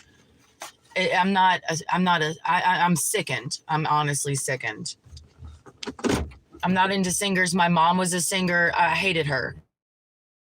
All of the people in my family on my mom's side are musicians, and they're all singers, and they're all, they're little German asses, like fucking annoying. Like, shut the fuck up. I'm a people. Shut the fuck up. Hate these people. Okay. It's my life. It's now or never. I hope I don't see anybody I know in here that would suck major balls. Hey, I'm just here to get my sister's car serviced. Okay. This is her car. She's Yeah. Emily Miller, Okay. and Just oil change, rotate. whatever it needs. Are you gonna wait on? Yeah, I'm gonna wait on it. And please excuse me. It's been places where I haven't got it clean, but You got the key there? yes, I do. Let me get this out of. Okay, you're fine. Okay. There you go. Thank you. Uh huh. Take your time. Oh gosh, there's dirt. I got to get it clean next. Okay. Where's the? Y'all go through here. Sorry. I'm sorry. Okay.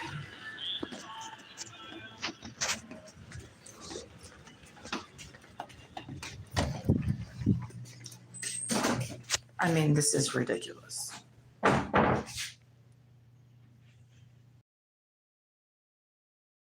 Real hot girl shit and stuff. I feel sick.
And I have to say a few more things about Michael David. Okay. So I'm going to just do that while I'm in my hometown. You know, since everybody has a hometown, my hometown, you know, like fucking corny. This is how we wash our hands, wash our hands, wash our. This is my hometown. And I have a hometown, and you have a hometown, and we all have a hometown, motherfucker. Early in the morning.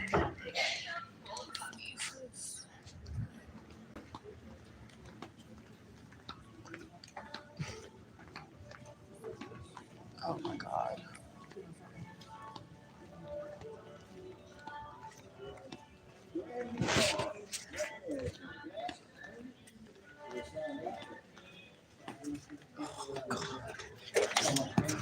I hate, I don't know, waiting.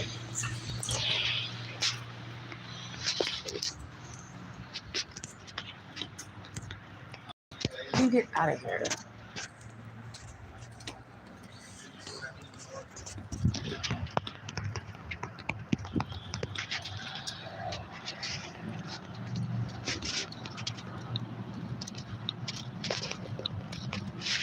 Let me just say this. Just gonna walk around because I'm gonna be waiting around at the. Who's like, yeah, I want to go hang out at the car dealership. I mean, who literally is doing that? Yeah, sign me up, Scotty. I can't wait to sit at the Toyota place for 3 years. I mean, yeah, let me just go hang out with these new cars and stuff. Like, yeah, it sounds like super cool, bro. Like, yeah, so this is LaGrange. This is like the worst place on planet Earth, honestly. I mean, I hate Columbus, yeah, but LaGrange is like the toppest worst for me, so.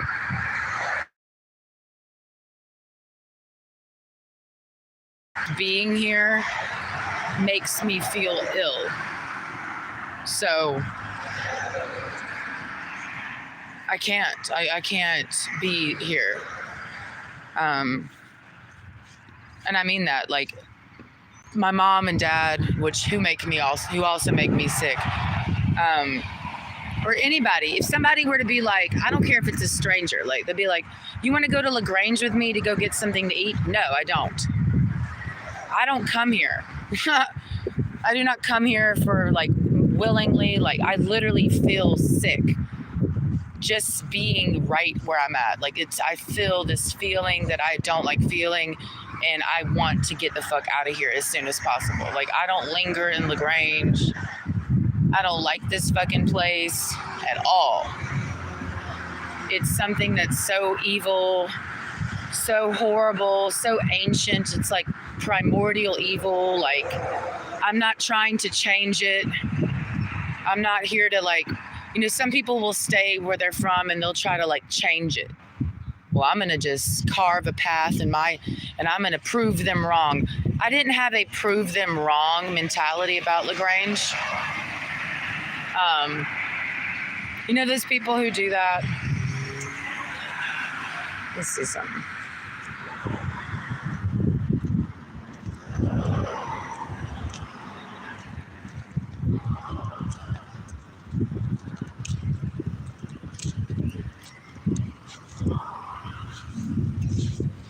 There's those people who have a prove them wrong mentality. I've not been that way. You know, I get on YouTube. That's something. But I mean, I'm not somebody who stayed in my hometown and was like, I'm going to show these motherfuckers. I'm going to prove them wrong. Now I'm like, fuck y'all, I'm leaving. Like, that's so fucking lame. Like, fuck y'all. I don't even like it here. Like, I'm not going to stay here. Like, because I was bullied in high school, right? By all these people who come from families with money. And, you know, it's the atypical storyline of how people are bullied, right? So I'm going to this school and I don't got a lot of money. And because of that, like in my school, it was literally you get bullied if you don't have like Hollister jeans, right? So it's not, they didn't even try to get to know you around here. The school I went to, like the people I went to high school with, they didn't even try to get to, they literally bullied me because I was like, it was so ridiculous too, because I started going to that high school my senior year of high school. So they had already been going to the same school their whole life. And they didn't even give me a chance. Like the moment I walked through that door, my senior year of high school, I get bullied. They didn't even try to befriend me. Like, it's like, oh, you're coming from somewhere else? You know, fuck you, bitch. Like, oh, and you don't dress like we do? Because I was in my own fashion. I was like the only person in my high school class, senior class, that wasn't wearing Abercrombie, American Eagle, you know, shit like that. So still to this day, I have a high aversion to those brands because the people who wore those brands of clothing bullied the fuck out of me. So I love me a good pair of Vans because for me, Vans represents what the people who bullied me in high school were not wearing. They were wearing American Eagle, Hollister, Abercrombie, Sperry's. You know, this is 2005, right? So to this day, when I see people with that on, it is like, you're the guy who bullied me in high school. And you are that. Like Michael, a lot of Michael, and you know, why I loathe him. I mean, there's a lot of reasons. Is he's literally the guy who bullied me in high school. And the guy who bullied me in high school wanted to fuck me. You know what I mean? And it's like, but he's there to fuck me and bully me. When I say, and I've said this before, and I just need it to be so clear, I hate Michael Sabaski. I fucking hate that person. Okama was telling me today about him, some stuff that she had seen on the internet, and I'm like, I don't want to hear about it. I don't want to know. I don't want to hear it. I don't want to hear about it. I don't want to know about anything that he's doing in his life. When I talk about Michael, it's because of what happened between me and him. Other than that, I don't know what's going on with him. I'm not checking for that nigga. It makes me sick. Okama was looking at his Instagram today. She's like, look. And I'm like, no, I'm not going to look at it. My stomach is turning just thinking about that. I don't want anything to leave me alone.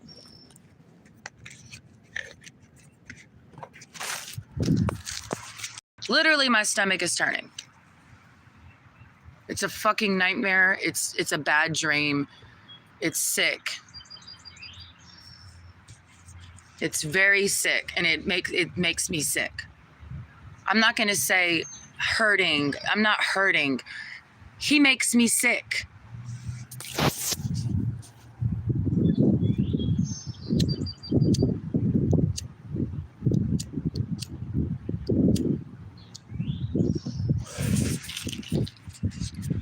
And it's like, there's no changing that. So I have no desire to change Michael Sabaski.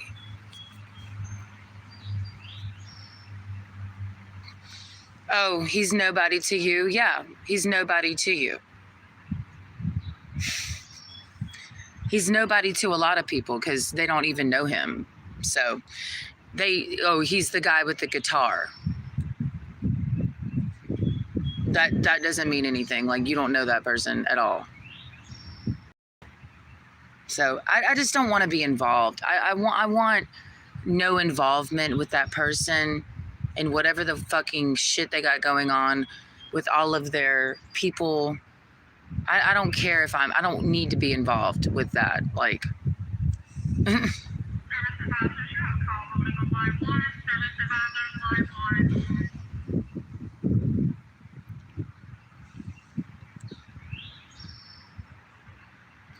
just knowing that I met this person, this is turning into a Michael David Sabaski stream. But of course, what else would it be? What did he expect? He knows I talk about my life. He knows that if he makes a cameo, that I'm going to talk about him. So, yeah.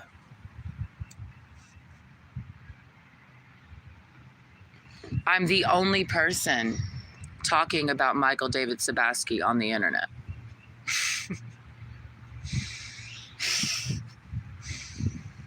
Literally nobody else is talking about him. So, in that way I stand out because nobody else is. Nobody else is using their own social media. Because let's be more specific. What am I, WTVM News Leader 9? What am I, fucking TMZ? What am I, motherfucking the New York Times? Doing an interview with Michael David Sabaski? Who am I, like, doing an interview? Like, who are you?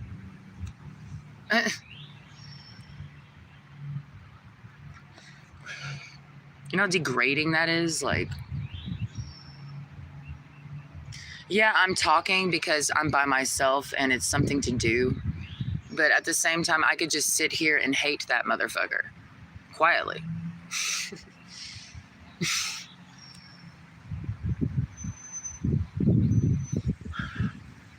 I don't go around town and drag his name through the mud and whisper gossip in people's ears about him. I just do the Alice in Chains and I stay the fuck away. Like, unlike him, he says he stays away, but he doesn't. He doesn't stay away from anything. He has to be the center of fucking attention wherever the fuck he goes. I don't want anything to do with that. Like, it's so gross. Like, desperate for the limelight is not a vibe. It's very degrading. Like, can you imagine being in a relationship with somebody who's desperate for the limelight? And, you know, social media is a part of that. I mean, you don't have to go out of your house to be famous anymore. So, I mean, can you imagine being in a relationship with somebody who's desperate for the limelight? So, you know, they fucking have this whole persona on the internet that they're cultivating for people to believe in. And it's like, you know, the real them, and then they're online being somebody else. Michael David knows who the fuck I am. I mean, he's been to my house a million fucking times, it seems. So, yeah, I didn't put on any airs when I got on camera. It's really in my closet. My knife is not just for show, but I don't want to use it. You know, I didn't buy it for the camera. I've been into knives for a long time. The motorcycle vest that I wore one night on camera, I've worn out in public, wore it out to the bar. So I don't do shit for the camera. Been playing the violin in private for years. I mean, I have music on my computer that nobody's heard. It's because I did it for me first. So it's like, fuck y'all.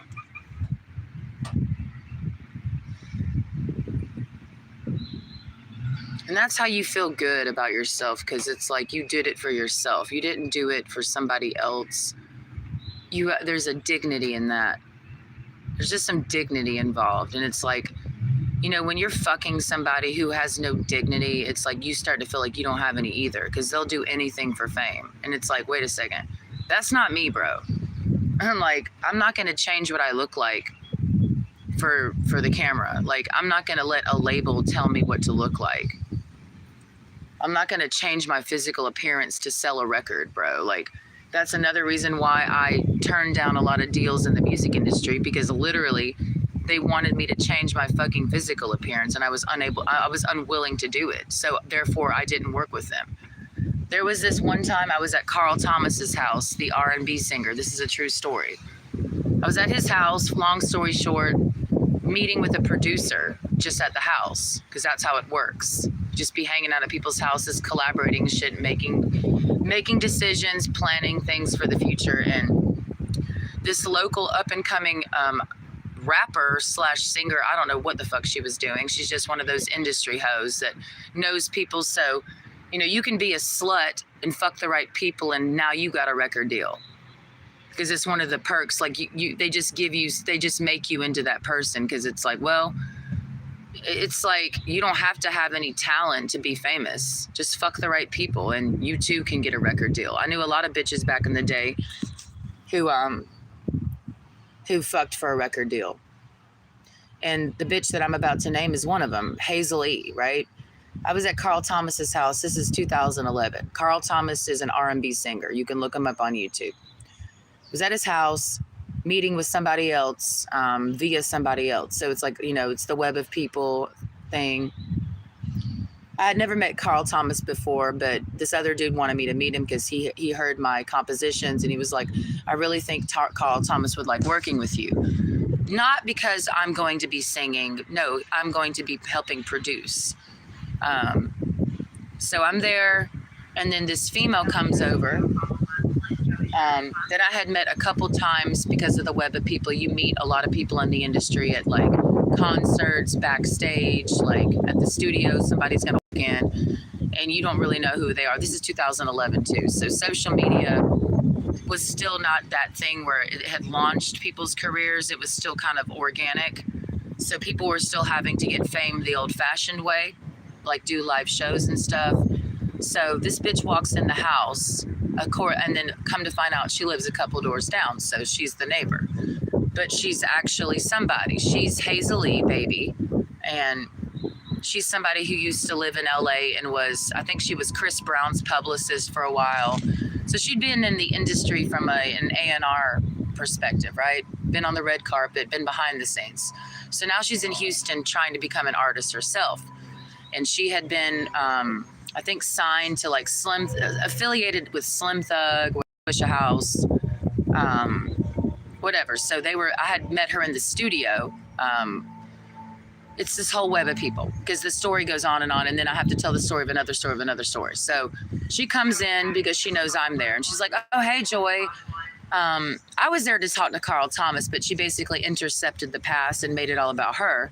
And I just was like, okay, I'm going with the flow of whatever's happening. And she's like, I'm about to do this show with Diddy's son, a bad boy, Billionaire Boys Club, thing. So, which is its own little thing within a thing within a thing. Because there's subgroups of subgroups of subgroups of labels of fucking corps, etc. So she comes in on I'm going to do this show in affiliation with Billionaire Boys Club.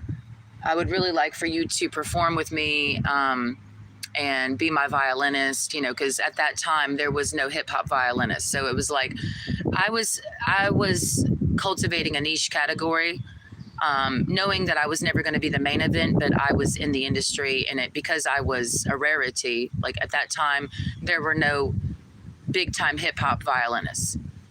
Miri Ben Ari had already phased out, and she was pumped out of New York City. But at this time, that was like, a few years. How you know? That was like a few years. She did a song, the Celebrity Overnight thing. Oh, you're fine. No worries. She Twista, etc. So when I went to Houston, I was like, okay, there's no such thing as there's never been a hip hop violinist out of Houston, like representing the South. So especially Houston. So I was just in that bitch filling in a niche category of I'm the only one.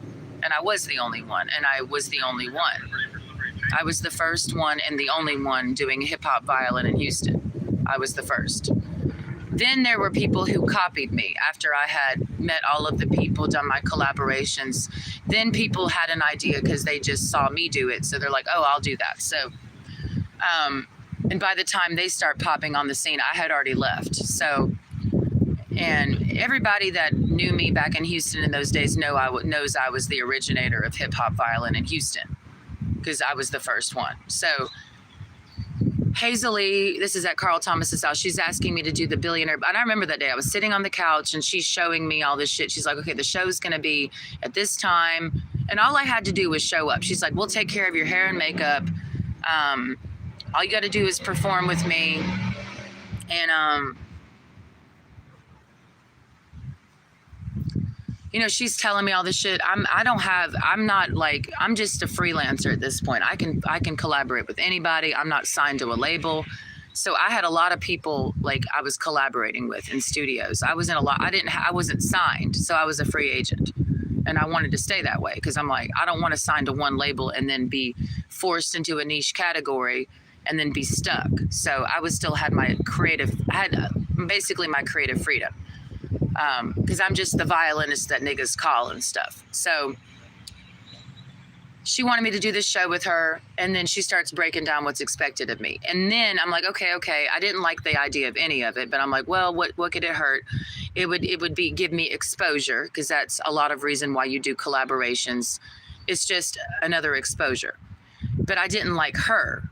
I didn't like her music. So I'm like, okay, this is what I was factoring in as she's telling me in Carl Thomas's house what I could do. And I'm saying, okay, I could do the show with you. I would be exposed. I would meet Diddy's son, which meeting Diddy's son is meeting Diddy, because, you know, it's the 6 degrees of separation. Other people are going to find out about me and, you know, la, la, la, la. But I didn't want to be affiliated with Bad Boy. I didn't want to be affiliated with Diddy.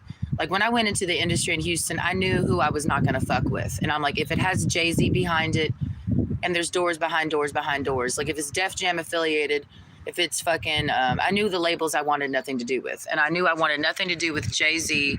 I knew I wanted nothing to do with Diddy and like a list of other people. Well, I was short-sighted then because what I didn't see then, but saw, I was seeing it but not seeing it, but then I saw it for real, that I was already dealing with Def Jam, because when you meet Scarface, you're dealing with Def Jam, because Def Jam is behind Scarface. And then I started realizing, wow, like I thought I was just doing Houston stuff, but then you find out that Jay-Z's behind this anyways. You find out that Rock Nation's behind Houston. You find out the hand behind the hand. So I was thinking I'm getting away from those people, but really I'm in bed with them in proximity because of how the parent companies break down into smaller organizations. So I'm still with Def Jam whether I like it or not. So, but at this very time, I wasn't keenly aware of that in the most literal way. So I was just feeling myself through the situation. So she's breaking down like, okay, you know, you'll do the show, you show up, but we would like for you to shave half of your head. And there was multiple people that I would meet, go to the studio, and they're like, yeah, we love your style, but they were trying to make me over, and they really were insisting that I shave half my head. And I'm like, I don't want to do that. Why are y'all wanting me to shave half my head? I just play the violin. And I was like putting my foot down, because what would happen is they would chase me down. They would hit me. Like I was not pursuing these people. It was just like, once I became known, then they just reached out to me on social media. They would hit me up on Twitter, and then I would go to a studio. And then when I was at the studio, I would meet these other people. We would exchange information, and then it just kept going and going. So, but multiple producers and artists that I was meeting that wanted me to work with them, they just kept insisting that I shave half my head. And I'm like, I really don't understand that, because what is the big fucking deal? Like I had very long hair at the time. I had long brown hair. I mean, it looked like shit because I'd fucked my hair up, but it's like I had my hair. They wanted me to get rid of it. And this is before I have all these tattoos, by the way. I had like, this is what I got in Houston. I had that tattoo. I had my Roman numeral tattoo. And then I had my butterfly. This came later. This is also done in Houston by a neighbor of a neighbor. And he had just got out of prison. So he did that on my neck in his apartment, prison style. This was done prison style. And this was done prison style, because it was done by former inmates, but not in prison. So I wasn't tatted up, but they wanted me to shave my fucking, you know what I mean? So it's like, I turned her down. Like I literally was like, okay, I might do it. And I kind of led her on to believe that I would maybe think about it, but I just didn't, my gut feeling was like, this is not good. I mean, yeah, it sounds good. Like I'll literally get a lot of exposure, and you can look up this event. It's like, it was 2011, some bad Billionaire Boys Club event in Houston, Texas, and Hazel E. Was performing. And you know what she ended up doing? Because I didn't do it, she ended up getting another violinist that was like that to do what she wanted me to do. And then later she ended up go back to LA, and then she got on Love and Hip Hop, and now she's super famous. But I knew her in her pajamas at Carl Thomas's house when she was trying to be a rapper. And she's still been trying to be a rapper, and she never actually became a rapper, but she has music that has hundreds. I'm like, you can be fake famous. Like, a lot of these people that I met in the industry were like fake famous. Like, they would have these music videos and there would be a lot of views, but they're not actually really famous. It was like weird. Jess Brittany is another one of those that I like encountered briefly in Houston. And she also ended up on a Love and Hip Hop show. Like, they all ended up on reality shows, and they have music, but they're not famous. They're still not, they're like famous, but they're not famous. It was like super fake famous. So, yeah, I mean, that was most of my experience in the industry. Like, it was just a lot of weirdo shit. Like, I met all the famous people that, you know, but all of them were actually kind of weird, and I didn't like the energy. Like, I still go back to when I met Lupe Fiasco. That was a mind fuck. You know, you go from listening to somebody's music, because there was a time when I listened to Lupe Fiasco heavily. Why? Because I'm like, oh, you know, it's that idea that somebody's like woke and, you know, got some morals. Like, for me, when I was listening to Lupe, I'm coming from the stance that, oh, this is a guy with morals, you know. And then you have this idea based off of the music, based off of the image, but then you see him at the strip club at an after party getting a lap dance from a bitch who has no clothes on at all, not even nipple covers. And it's like, okay, well, that's kind of a downer. I thought Lupe Fiasco was this guy who respects women. And how do you like even put that in your mind together? And then it's like, it became a myth busting thing. It's like, you're not who I thought you were. And I'm like super disappointed. It's like, it was like when I went to Zero's house in 2016. Now, granted, I had been at this dude's house when he lived elsewhere. He lived at One Park Place apartments or condominiums in downtown Houston when I first met him. I went to his condo a couple times, but I didn't like spend a lot of time there with him. Like, the first time was before a show, and then I was there after the show, but it's like he was still going to he took me back to my dorms personally. He didn't that's the one thing I'll say about Zero. Like, he actually drove me himself. Like, he didn't get somebody else to take care of me. He was like actually looking out for me himself. We went out to dinner together. He picked me up type of thing. Like, it wasn't like this weird divide between his celebrity and me. He didn't get a driver to come pick me up and drop me off. He actually picked me up and he dropped me off. One time he dropped me off in his hoopty. Like, we were driving around on campus and it was just him and his hoopty and me, and I'm smoking my fucking cigarettes because he let me smoke in his car. I mean, it's like, and it was just like I was hanging out with a regular guy. And then it's that weird dichotomy. It was me and Zero. It was a very trippy experience because, you know, I'm hanging out with this dude like he's my best friend homie on campus at U of H. And then I see him on stage with people screaming his name. Really trippy. It's like, who is this person?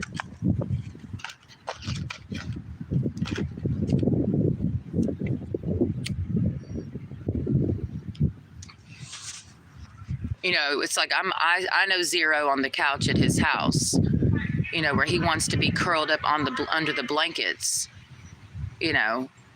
Like, I've literally seen Zero, the rapper, in a fetal position on his couch at his house. So it doesn't matter about other people.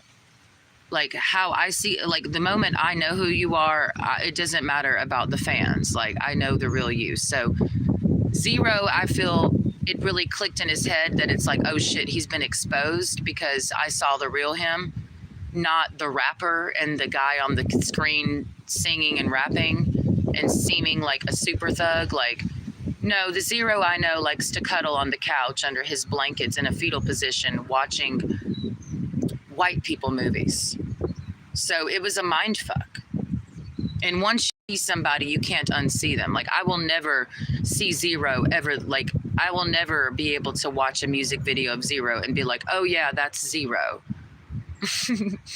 No, I know Zero, the guy who screams at me on the phone because I'm not there when he wants me there. Like that's the Zero I know. Like literally yelling at me to hurry the fuck up. So it's like that's why I don't do celebrities. Like it's too stressful because it's like who like you don't deal with one person. You're dealing with like a lot of people.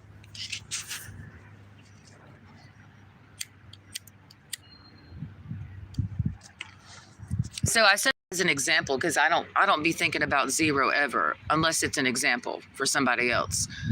Then I'm like, oh yeah, I did meet that nigga Zero. Okay, anyways, as an example, Michael, that's why, you know, when Michael has said things to me like I really like this is what Michael has said to me. Now, granted, is it true or not? Well, if I don't want to do it, then it's not real. You know what I mean? So Michael over and over again, you know, in various parts of me knowing him, hanging out with him in person. This is never over the phone. This is always in person. Okay, so he'll say shit to me like, I really want you at my shows. I want you to be by my side. Da da da da da. And I hear him say that and I'm like, it's so unbelievable. Why? Is it because he doesn't mean that, or is it because I know I'm not gonna do that? You see what I mean? If you want me to do something that I know I'm never gonna do, then it's not real, because for it to be real, I have to be willing to do it.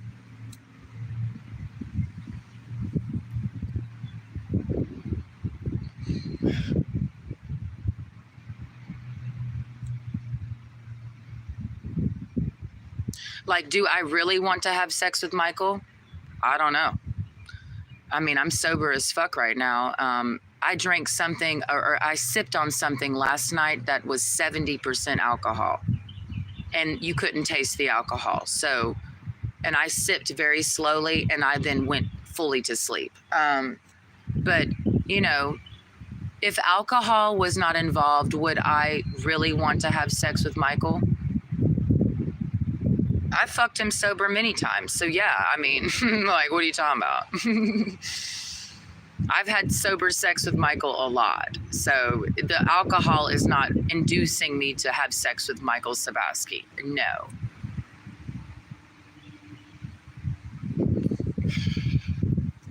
What is inducing me to have sex with Michael Sabaski? I have no idea, actually, because that's about all that I have going on with that guy.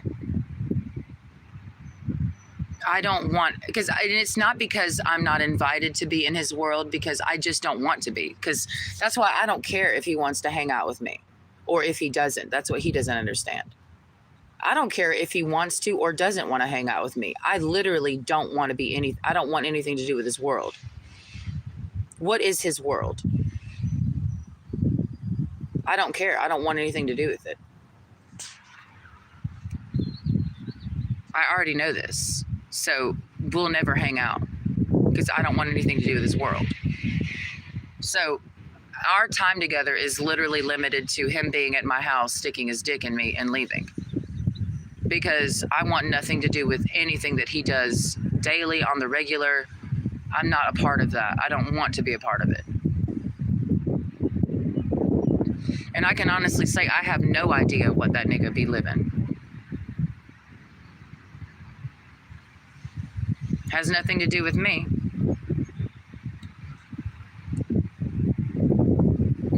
I can promise you this, if I spent a day in Michael David Sabaski's world, I would get sick. So I know to stay away from it. I mean, the limited shit I've had with that nigga, I mean, it's been not great. I mean, it's honestly, for me, it's a nightmarish situation of what is actually going on. Like, and I know what I've said publicly about this person, and I know all of the details that at this point, it doesn't even fucking matter.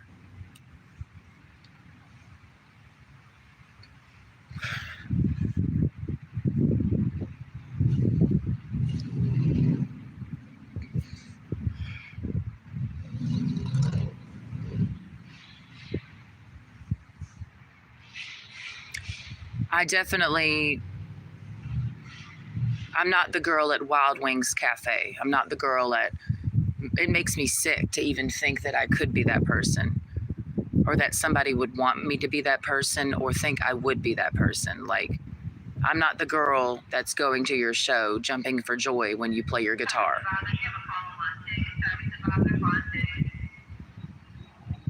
I'm not anyone's fucking fan. Like, I feel like Michael David Sabaski's, what his obsession with me is simply he wants me to, like, he doesn't want me to be his friend. He doesn't want me to care about him as a human being. He just wants me to be his fan, and I'm not going to be his fucking fan. It's very obvious. I'm not going to be his fan. I did this. I've already been down this road. It's called Zero, the Mo City Don. And I made sure that Zero knew I was not his fan. Like, yeah, I was somebody who,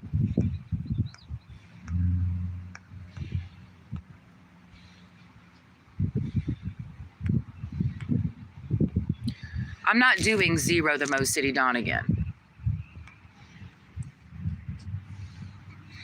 I'm not. This is going in and out.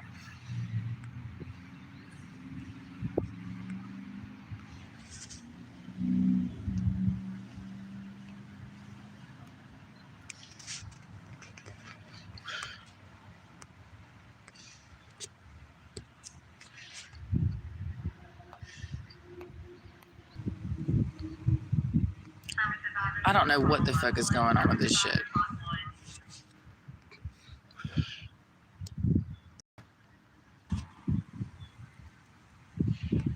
What is the damn deal?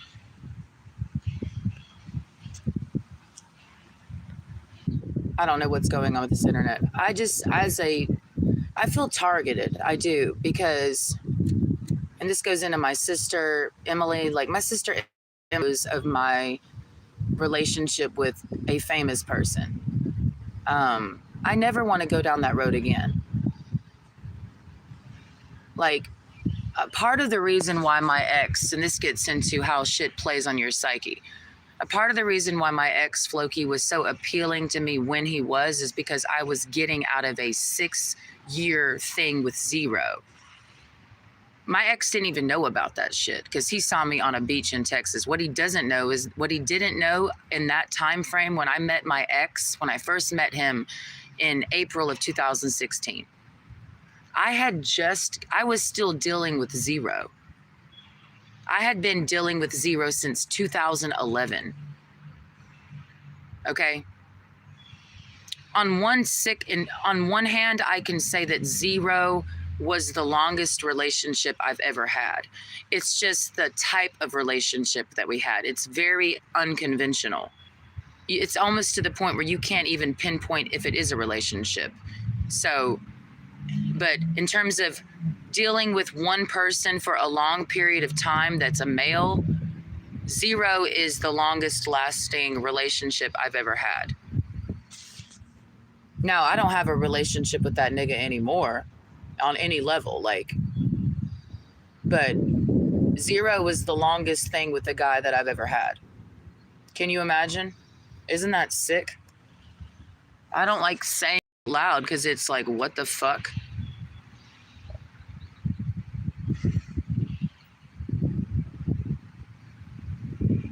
I met Zero officially in January of 2011. Met him in person. And that went on until January of 2016. So 5 full years. 5 years. But the effects of that lasted until 2017, 18. So it's like, I'm not doing celebrity shit. And then there wasn't just him. There was another dude that was famous that I dealt with for a while. And it was the same vibe. His name is Julian Wright. Former NBA player. I don't want to do famous guys. Like, I'm not that bitch. Famous dudes love me because I'm not into famous people. Right now, not Michael. There's this other guy who's way more famous than Michael. He's so famous. It's like you when you get to be so famous, it's like you don't even know you're famous. Like, cause you're just so used to being that. It's just nothing to you now. And that's somebody that's in my life. He texted me today and I'm like, famous people, I know how to be around famous people. Like, that's why famous people like me. I'm not talking about social media famous. I'm talking about people who've been in the game since like 93. That's the famous people that I deal with. I'm not talking about TikTokers, Instagrammers. I'm talking about you've been in the industry doing that shit for a long time. Some people since the 80s. Like, that's the famous people I'm talking about, not these new age famous people where you're getting the rise now. And if you've gotten famous on the internet, I don't know you. Julian Wright was on the cover of Sports Illustrated. That's nothing to you, I know, because you're famous. Like, this Julian Wright is the reason why I have Yoki. Julian Wright bought Yoki for me. Like, there's no separation between Julian Wright, the former NBA player, and my dog Yoki, because he bought Yoki for me. He was there. We went to I was in his car with him, his black Audi, and we drove to that part of Miami and we picked her up together. And then he drove me to a pet store where I picked out the things for Yoki's childhood. You know what I mean? And then he took me to the vet for her. Like, Julian Wright is why I had Yoki. Nobody else was involved in that. Julian Wright was the one coming by the apartment that he helped me get and dropping stuff off for me. Like, sometimes he would just show up with a gift. Here's some kombucha.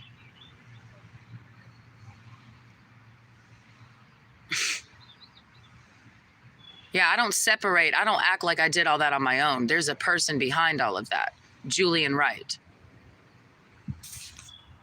And 953 Collins Avenue, Julian Wright. Now, I didn't make a big, we knew what was going on. I didn't get on the internet and say, I'm hanging out with Julian. The only people who knew I was hanging out with Julian Wright were literally the people in Miami that saw us together. Like, I would play a gig at the liquor store. I was a violinist at the liquor store. And my boss's name was Dorian. I still have his number in my phone. When I downloaded WhatsApp, the nigga who was my boss, he's Jewish, at the fucking 9th Collins, whatever it's called, liquor store.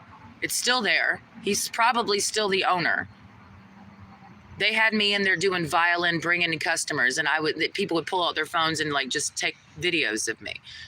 They didn't know who I was, but at that time I was just the bitch who did the violin at the liquor store. And, I had a little fan club because it was just something on Miami Beach, and I made a lot of money. It was just something different. I had never that was my first busking job in my life. So it was fun for me to do that versus all the other shit I'd already done. It was something different. It was a different way of doing music. I've done every modality of music doing. I've done busking on the streets of Tampa and Ybor City. It was me on acoustic violin, a trombonist, somebody on a box drum. These are all Caribbean people.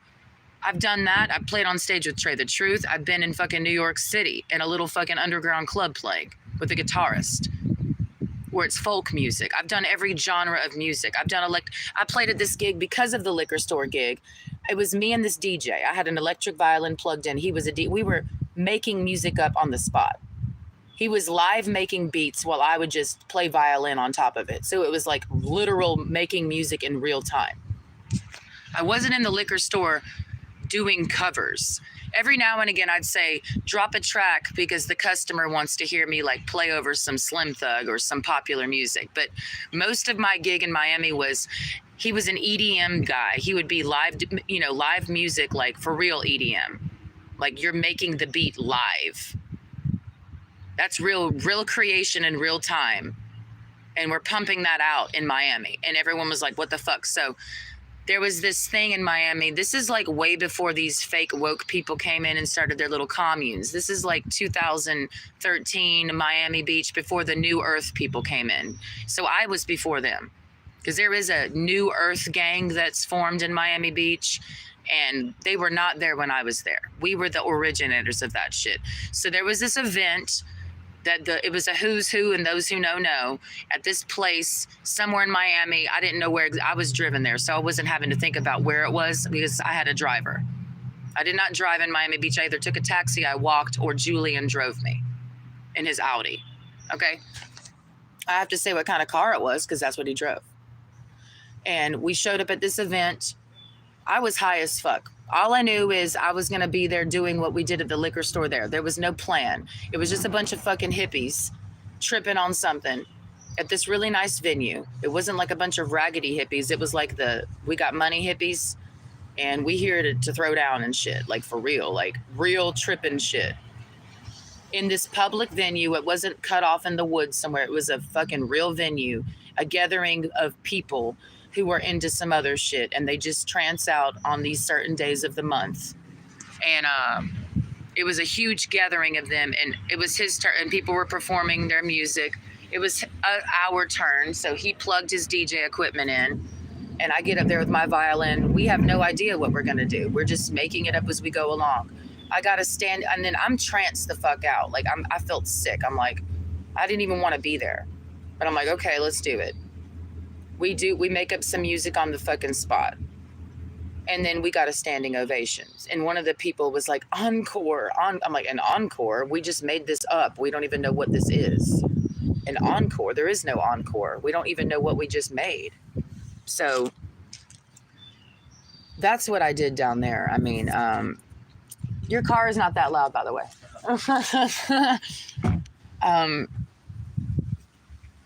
So... And that's most of them. Once I got out of the music industry, most of the music that I've been involved in, like in terms of creating, is literally like that. When I was in Houston, I had a nigga that I had met in Miami, pre-Julian Wright, who just so happened to be he still is, I guess, but Coffee Brothers. That's some Houstonian Cali swag shit. A lot of people have no idea who Devin the Dude is. They'll know who Wiz Khalifa is, like the fake version of Devin the Dude. You know what I mean? There's like the original, and then there's the copycat. Devin the Dude is the original, for me, weed rapper. And then you have Wiz Khalifa, who's incredibly corny. I mean, it's just, people who make it in the industry are always clones of somebody who's the originator. And they don't ever let the originator shine. They want the copycat, because the originator is the real creative genius, and they don't allow themselves to be marketed in a certain way. So the copycat is willing to sell out.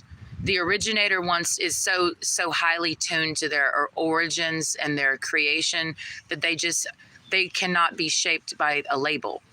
So what ends up happening is you'll get a copycat. The copycat will do anything for fame and fortune, so they become the front of the operation, when really the originator's the one driving that shit. So Devin the Dude, okay, anyway, so there was this guy, I mean, we collaborated a lot. Like just on the fly, like we collaborated. I mean, are we on the TV? Are we on the radio? No, but I know that I sat with this nigga in the studio, home studio shit, and we just be making music. Now, he's low grade famous. I mean, he's more famous than me on paper, because he's the guitarist in that song by Devin the Dude. It's the song Stray. And he's been in a lot of the Coffee Brothers, which is Devin the Dude's group, rapping, playing the guitar, whatever. So on paper, he's more famous than me, but I also know that he's somebody who took a bus while I was living at my Texas mom's house.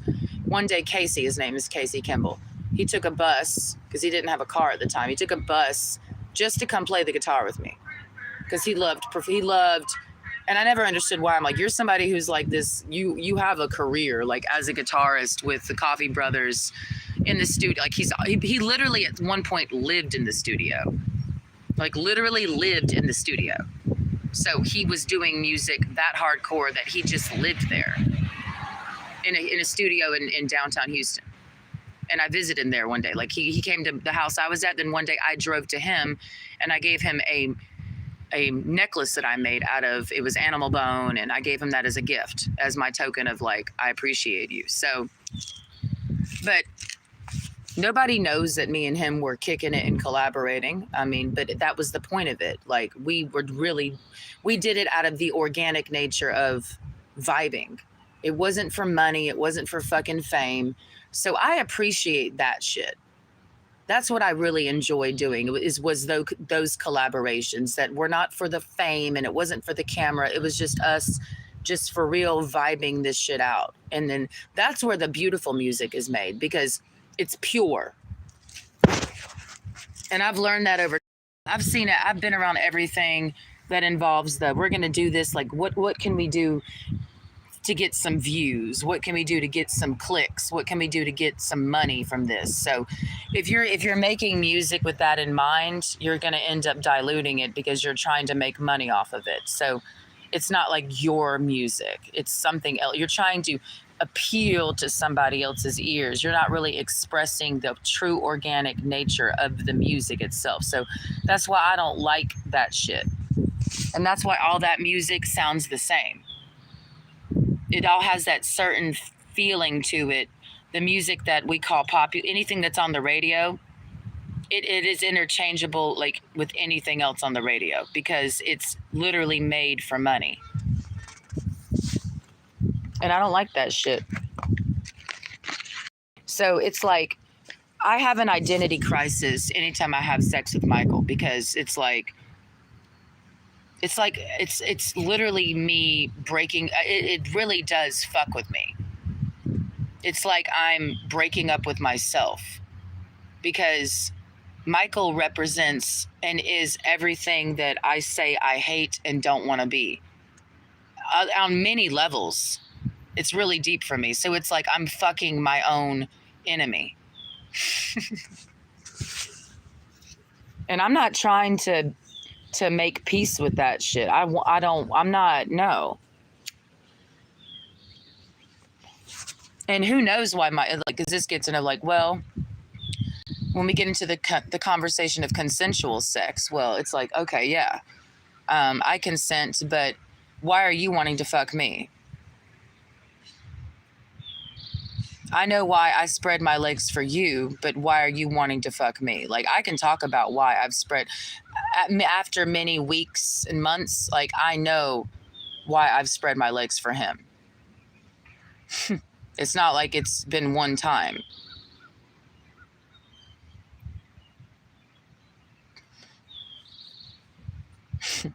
What started out as honestly confusion, I finally found clarity. And then I knew why I spread my legs. And then I knew, and then I discovered another reason why. And then I'm like, oh, this is why I'm spreading my legs. Because I don't want to be with you.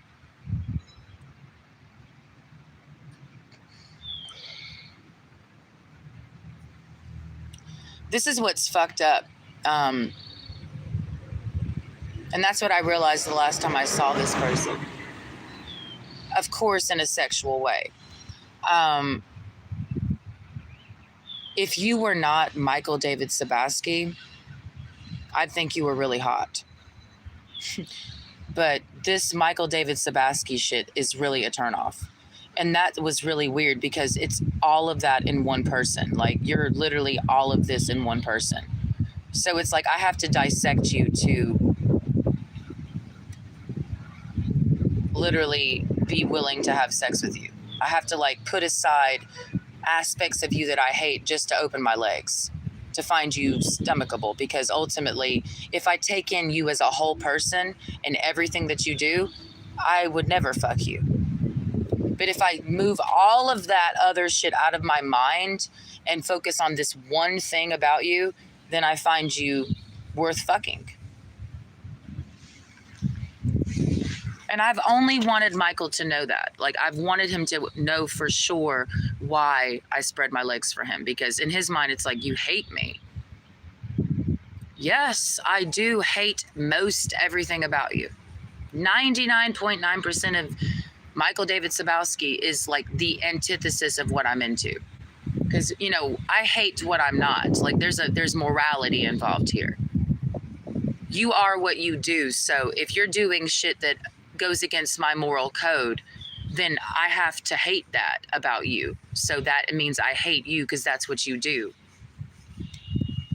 It's not because I'm a bad person. It means you're a shitty person and you represent something that I don't like. It's like fucking Hitler. Like, you know what I mean? Like, you're doing bad things. So if I'm having sex with Hitler, it's like I'm justifying his behavior. You know what I mean? It's like I'm giving him something that's enabling something that's bad. And so then I end up feeling guilty because I'm like, I feel like me opening my legs for you has just enabled you to continue to be a shitty person, because aside from me, you are what you are. My pussy doesn't make you clean. Like, I'm not your salvation.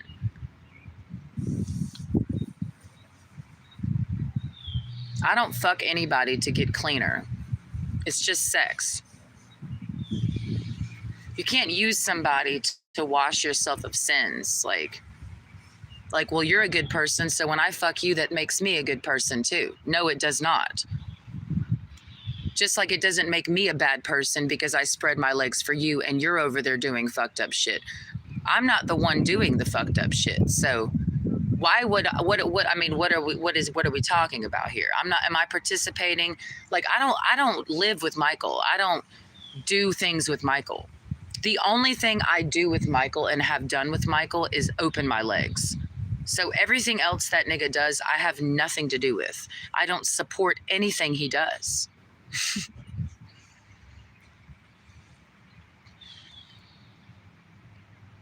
And the things that I'm into, he doesn't want to do. So it's like, there's no collaboration happening beyond just dick and pussy. Other than that, like, everything that I'm into, he's not into. And everything he's into, I'm not into. I'm not into drinking. You know what I mean? Like, I do drink and I have drank, but that's not like my thing. Bars, like, are not my thing. I'm good at them. I'm good at doing them. Like, as a job, it's not I don't like bars. I drink at bars and I can work at a bar very well because it's just psychology.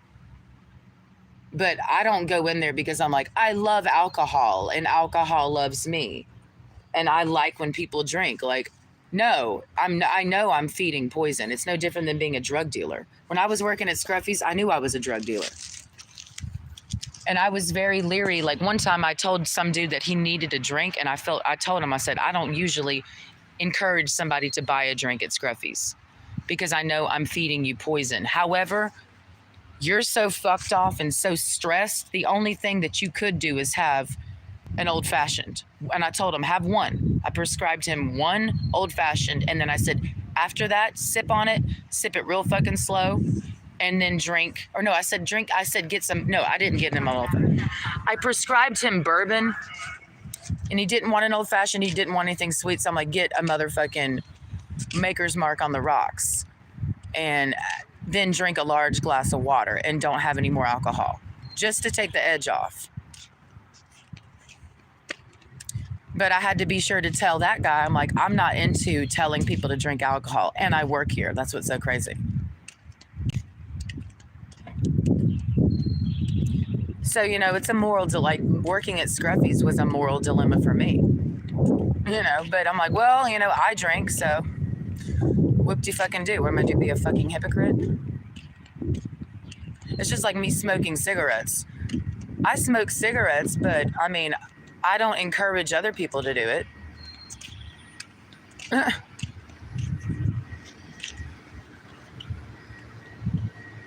Then you got some people who do the thing or don't, they don't do the thing. Like I knew a drug dealer. I mean, this is some hardcore shit, right? I knew a high level D-boy in Houston who, I mean, he wouldn't even do the drugs that he sold people. And it's like, what the fuck, you know?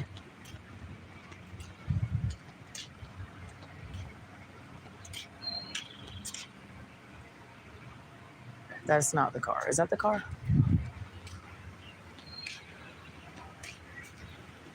No. Just looks like it.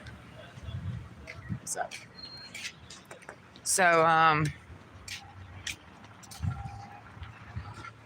yeah. It's like I'm the reason why. I understand influence. I mean, I understand it very well. I mean, you're the influencer or the influenced, and it's like there's really no line that can be seen, but I'm the reason why my little brother plays the drums, but I never encouraged him to play the drums in the capacity of making it a career. I was just trying to give him an outlet. My mom is what took that outlet and said, okay, let's make profit off of this. And that's what I never wanted for him. I wanted him to be able to do music and just enjoy beating a drum like a Native American, and it be just for the you know, this is what honestly just causes me to collapse. Like, music for me is not about money. It's literally just something that, you know, we have in us to. It's like, why is everything about money? Like, that's what makes me sick about this culture. Like, there's nothing. It's like the moment you put money in this profiting off of it thing, it's like it's no longer pure. It's like celebrity culture and their relationships. Like 99.9% of celebrities that are in relationships are in it for the money. It's an image thing. It's what's selling the business, and they're the business. They're the brand. Like Jennifer Lopez, she's a brand. Jennifer Lopez is with Ben Affleck, not because they love each other. It's a part of her branding. I mean, you do like, and it's like you when you're a celebrity and you're in that world of money and everything's for sale, like your whole life is for sale. There's nobody in your there's nobody in your life that you can say for sure is in your life because they really care about you. That's why those people end up going mad. If you watch the movie Babylon that was released in the last year, it's the one with Brad Pitt. Brad Pitt in that movie commits suicide. He shoots himself. And it's like, I know for a fact that Brad Pitt in that movie was playing Brad Pitt. There's no separation between the character in that movie Babylon and Brad Pitt and how he feels as a human being. Because Brad Pitt is in a trap that he can't get out of. Brad Pitt is never going to know what true love is. He's never going to know what it's like to know for sure because that's why celebrities go mad. Because they don't ever feel for sure anybody is in their life because of love, or are you just with me for the money and the fame? So they always live in this state of paranoia and distrust. You know? Like, are you with me because I am on the stage, or are you with me because you really love me? How do you know? How do you know? That's the one thing I can say about Okama. I know for a fact that bitch is not around me because of money or fame or that bitch is down. But, you know, I don't know why Michael was around. I don't know why he was around, but I mean, it's just this feel. That's why it gives me a little bit of low grade anxiety. Like, me and Okama were discussing this over coffee this morning. And I cannot wait to get out of here because then I'm like, oh, finally, I'll be free of this fucking place. I've been dreading this. I've literally put what I'm doing off right now for like 4 days. Actually, more like 2 weeks. But if I don't want to do something, I mean, I will procrastinate to do it. How you doing? Good, how are you? I'm doing okay. You know, I will always procrastinate what I don't want to do. But what I want to do, I'll never hesitate. Like, let's do it now. Okama and me, and I could cry, but I'm going to save my breakdown, my mental breakdown, for when I leave LaGrange. Because I don't want to have a mental breakdown in LaGrange. You know what I mean? Because what that means is you get shipped off to Milledgeville and you get locked in a cage for 2 weeks when really you're just sick and tired of these people. So I'll just wait till I get back to Columbus and have my little cry. Why would I cry in LaGrange? It's a waste of tears. I don't even live here. You know what I mean? That'd be so lame. Like go to the place of the seat of your horror of your childhood and cry. No, that's super corny. What is this? The Hallmark Channel? I'll cry about my childhood elsewhere. I'm not going to sit in LaGrange and cry. You know.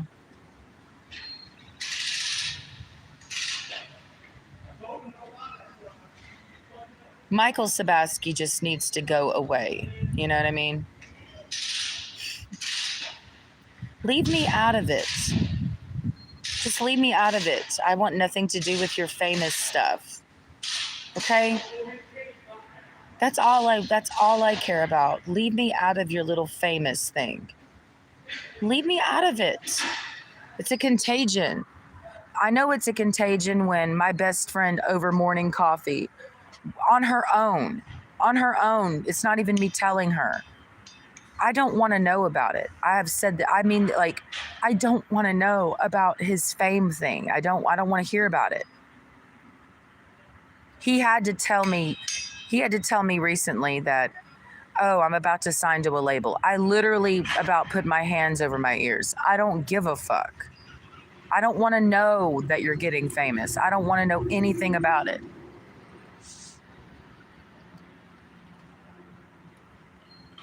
I gotta come. I'm gonna come talk to you in just a minute as soon as I get this. Oh, were you in trouble? Everything in the brakes. I went to pull it up there and it didn't want to stop. You ain't noticed that? I have noticed that, but I did it. Well, it really just broke because I've been having them, it's been a slow. And this it's not my car, so I don't. Yeah. Well, that's good that it's here because I got to go to Atlanta. How bad are we talking about? Well, it was brake boosted. Okay. I have to order the part. I don't have the part. How long is that going to take? I hope I can have one. If I can get it ordered, I hope I can have it here. Get this one here. Because I don't have no way to. I'm here from Columbus, so. Oh God. Yeah. So, I mean, it's bad. I wouldn't hit the brakes. And I thought, well, I ain't gonna stop. This is a nightmare. Okay, well, and how much are we talking about with that? Because this is her. Yeah, I think it's gonna run around with the parts and all about $250. Okay, well, that's not bad. The only issue is. Let me pull this car in. I just got it back from the tech. He's the one that just told me about it. So let me go and double check your parts and let me see. Okay. Before we. Yeah. Well, I'll just have to figure out logistics. But yeah. Okay. All right. Yeah, I don't really think you can drive it. Well, yeah. I mean, I can. I can't. Yeah. Just drive it no brake. I just got to figure out how to okay.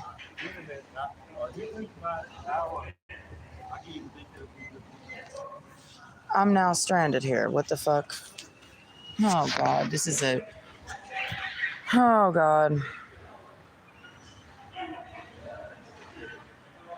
So apparently my sister's car doesn't have brakes.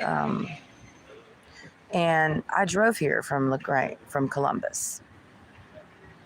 And now I'm stuck in LaGrange. And where am I going to go? Isn't this great?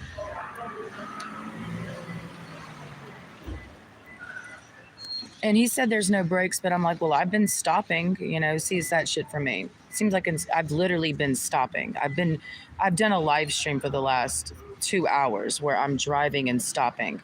But tell me why when I pull into the Toyota service place, they're like, well, you ain't got no brakes. Well, how did I stop in here? Like, how did I get here, stop here? And now I don't have any brakes when you get in the car. You feel me? Like, so now that's what they're saying. But what am I going to do? Argue with them? And so what does that mean for me? Because that's all well and good. But now the issue is, well, we don't have the part. Okay. So what does that mean? Well, it won't be here till tomorrow. Okay. Well, I drove here from Columbus. So I don't have a way to get back to Columbus. Okay. And okay, I get back to Columbus and you know what this means? This is when it's getting really bad. The only option I have is the worst option of all time. It's called calling my mom. And this is a nightmare. I can't call her.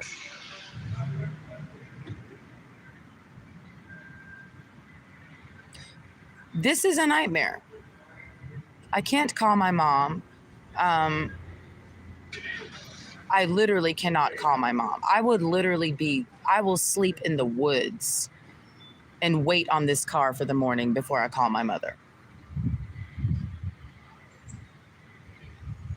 No, I'm not calling her because I hear, just call your mom. Absolutely not. I just got done cursing her out and my dad 2 nights ago.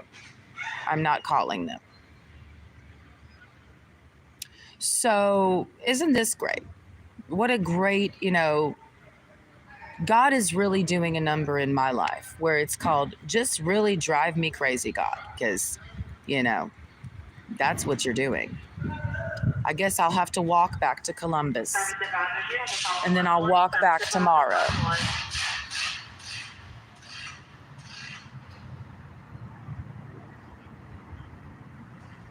Oh, well. Why would I? Then it's like, well, just get a hotel. What a waste of money. Like, this is a waste all the way around. Like, I mean, I don't even want to call anybody to come pick me up because it's like, and I refuse. Like, there's some people I could, like, there's a list of people that I'm like, well, I could call them, but I'm so anti-help. I'm not going to call them to pick me up in LaGrange and then drive me back to Columbus and then have to drive me back to LaGrange in the morning. And then this is so fucked. Like, then my sister's supposed to be finding out when her flight is. And it's like, I've got to,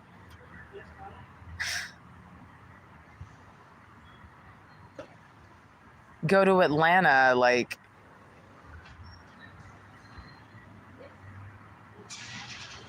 this is when I don't care anymore. I'm giving way too many fucks. See, this is what I deal with.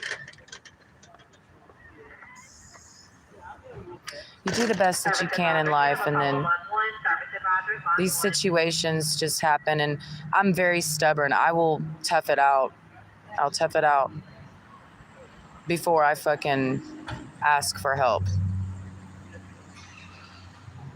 Because who wants to be a little whiny bitch? Like, okay, well, I'll just sleep on the curb tonight and wait for this car. That's what I'm willing to do. Like, I'm not going to call somebody to come pick me up in LaGrange and motherfucking, clearly I'm not. I'm on a live stream. I'm just taking this in. Like, now I got to call my sister and be like, your brakes are out.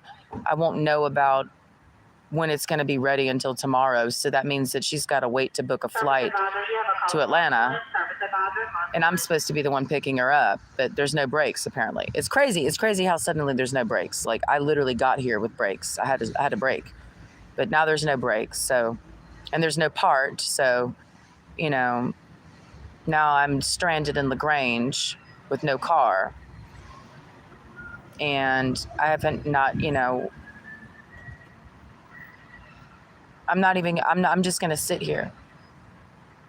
I'm going to sit here and I'm going to not call anybody for help.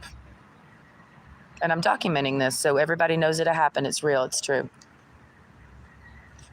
I'm not calling one person for help. No one. The closest person that I could call is my mom. And I know where she's at right now. She's honestly around the corner from where I'm sitting. My mother. Not going to call her. She doesn't know I'm here. And I'm not going to talk to her. I'm not calling her. And that would be the easiest. See how I'm going to do that's quote easy, right? Just call your mom. Of course, she'll pick you up. And of course. But I'm not going to do that. No, I don't want anything to do with that woman. So to even ask her for help makes me sick. Because I don't want her help. So I would rather be stranded in LaGrange, which is easy for me. Like, what's the worst? I mean, what do you do? Okay, I can just go, because it's like, okay, where am I going to sleep? I don't know. I'll just walk around like a homeless. I'll just basically be homeless for a night. It's only for a night. And then,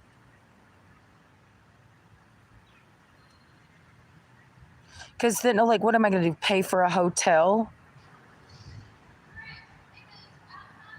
Because that's my alternative. I know how to, I could walk to a hotel from here, but it's like, it's going to be like 3 miles. And look at my shoes. Like, I don't even have the proper shoe. I didn't dress for this. Slides. And you know what's crazy? I almost wore my stomping boots. And I'm like, nah, I'm not going to need it. It's going to be a chill day. You're just going to the Toyota place. And it's crazy. This, like, my sister, if she was in this position, she would call my mom. But I'm not my sister. I won't even ask. I won't even let them help me. I don't want their help. So I'm just going to sit here and suffer. I don't care.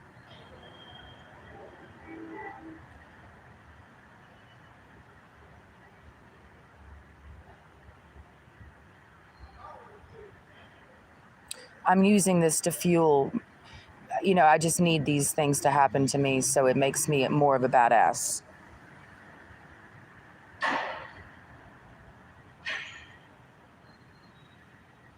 You know what I hear right now? Call Michael. Ask Michael for a ride.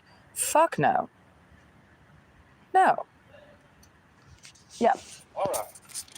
The damage is, that's actually good to know. I'm glad this is happening before I go to Atlanta. I'm glad All right, so here's what it needs. It needs a brake master cylinder. Okay. It needs a brake flush. We need to do. Well, that makes sense. And it needs alignment to do. That's fine. Okay. So But all that roughly about $500. Okay. So when will that be I ready? can have it here tomorrow. At what time? Well, the part will come in sometime in the morning. In the morning. And so let's just say by the end of the day. By the end of the day. Okay. Because I'm okay. Any earlier, I'll call you and say, hey. It's, Okay.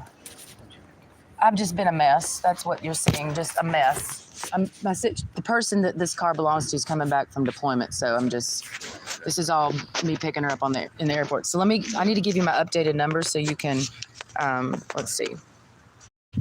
You only think about yourself. You don't even put yourself in my shoes. So I just call my sister and tell her what the mechanic just told me, right? Because this is my family.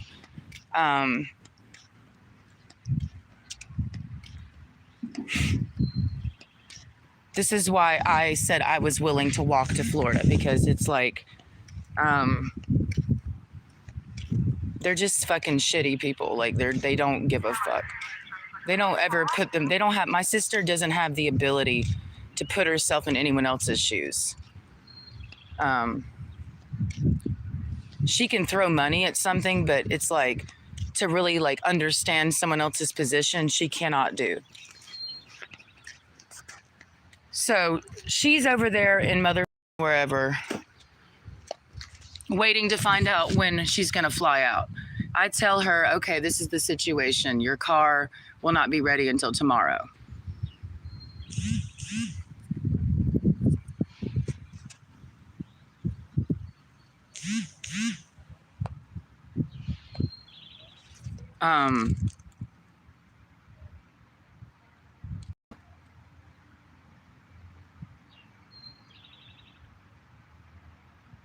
This is what I mean by sacrificing. I mean, I could cry. And I knew I said I was going to cry, and I wasn't going to cry in LaGrange. I was going to wait till I got back to Columbus. But of course I'm going to cry in LaGrange. This is my family. This is what they do to me. Sacrifice everything for these people. And now I'm stranded. And they're like, oh, okay. That's literally what she just said. I'm like, yeah, I don't know how I'm going to get back to Columbus. And she's like, yeah.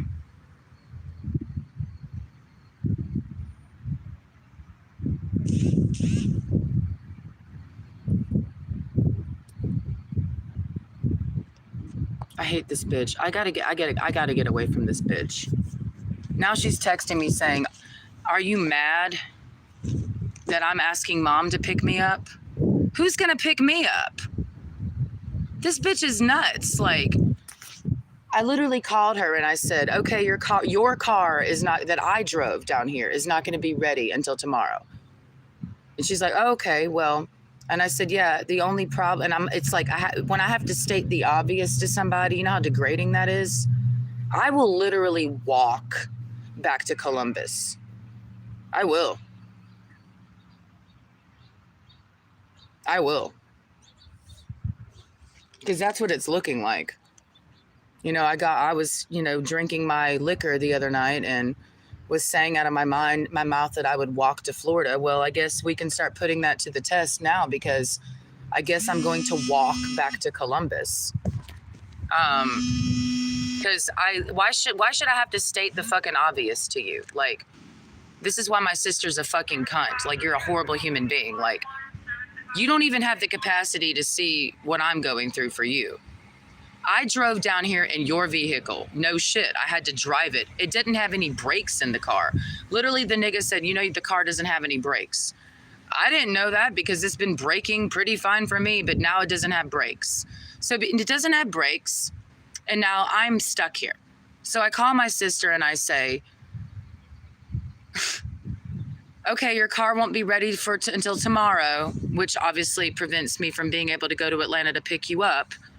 And she's like, I'm like, but the first situation is, because that's not a big deal. The first situation is me, what am I going to do? And it's like, why the fuck should I have to say that to you? Like, why the fuck should I have to say that to you?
That's why these people are so degrading. Like, because I was like, you know, I'm sitting there telling her, like, yeah, okay, the car is not going to be ready until tomorrow, which, you know, kind of plays into like me picking you up maybe, because we don't even know when her flight's coming in. But like, it's not even clicking in her mind that I'm stranded. And I'm like, yeah, I'm just trying to figure out how I'm going to get back to Columbus. And she's like, yeah. And then she's like, well, that's fine. I can get mom to pick me up in Atlanta. And then I just hung up the phone, because I'm like, that's not even the issue right now. Like, the issue is who's going to pick me up. I know mom's going to pick you up in Atlanta, because of course, you know, you, but who's going to pick me up from LaGrange Toyota? Nobody.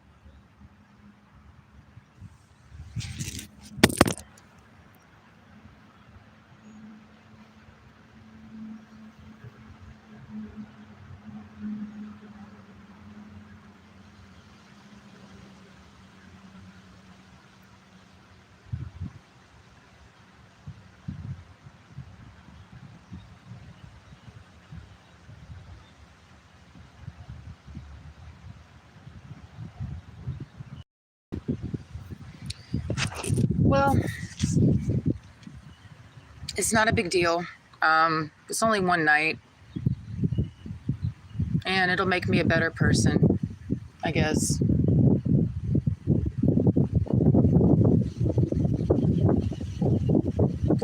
Sorry to a comma that, you know,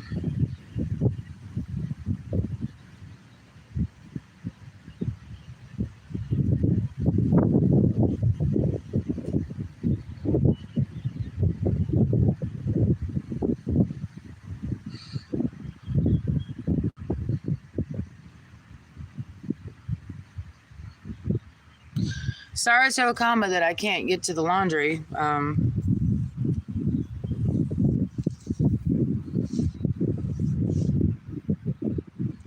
You know, my sister, it's all about my sister, so.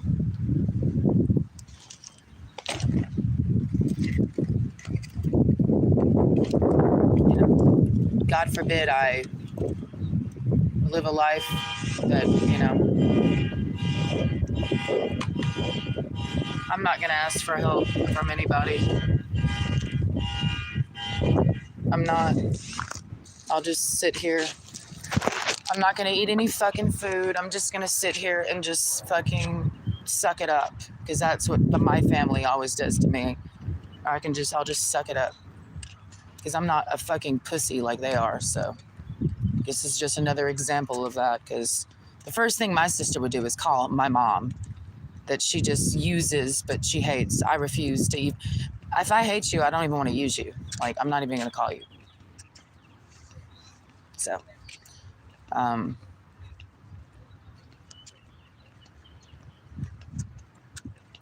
just,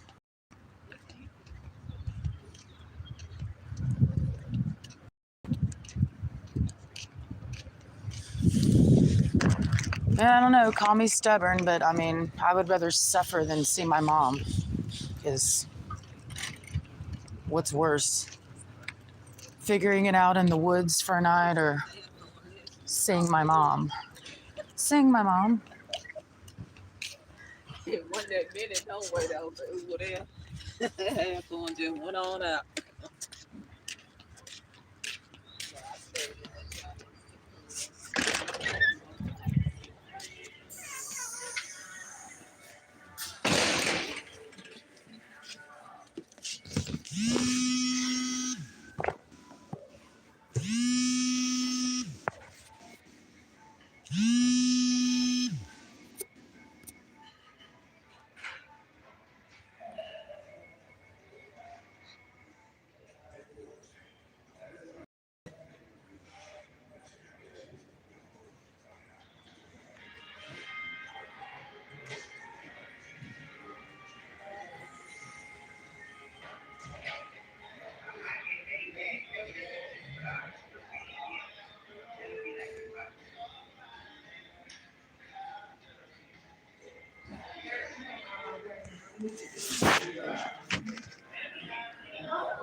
This is when I start getting some very interesting ideas.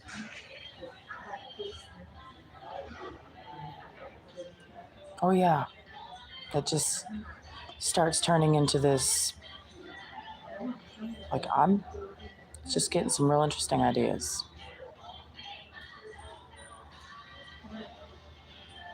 Like, real extreme ideas. Like,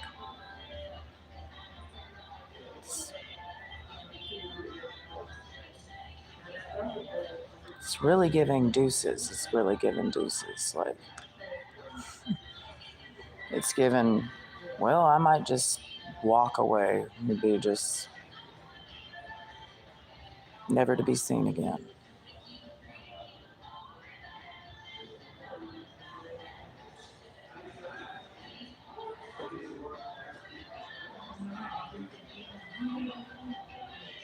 I'm at LaGrange Toyota.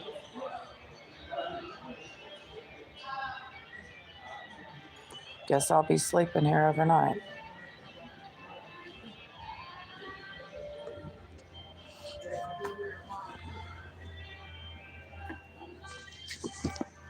You know? This is fucking dumb. Why do you get your car serviced in a city you don't live in? Like, I need to get out of here. That's dumb. Like, I drove, I could have died getting the car here.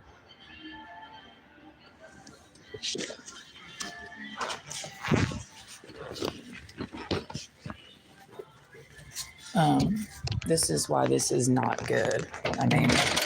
I mean, it's not my sister's fault that, you know, this goes in. It's not her fault. She's such a fucking entitled bitch. She hasn't learned anything on her deployment. I've just been waiting on her to get out of her little entitlement. I'm so angry right now. I'm not gonna scream at anybody. It's just I do shit. Like I'm just gonna do shit. And it's like I'm gonna walk around this motherfucking town like I own this bitch. Like shit. I don't need any sleep. I mean, I did pack on the pounds the last couple days, so I don't need no food. I did say I was going to be on a fast, so sister, I'm not going to call her and scream at her. No, I'm done with her. When I'm done with you, there's not going to be any yelling. If I'm yelling at you, it means I'm still trying to work with you. But when I cease from expressing my emotions to you, I'm done with you. And I just will never, that's what happened with my father. I wasn't yelling. I never saw him again, basically, type of thing. Why yell when I've made up my mind? Like, yelling implies we're working something out.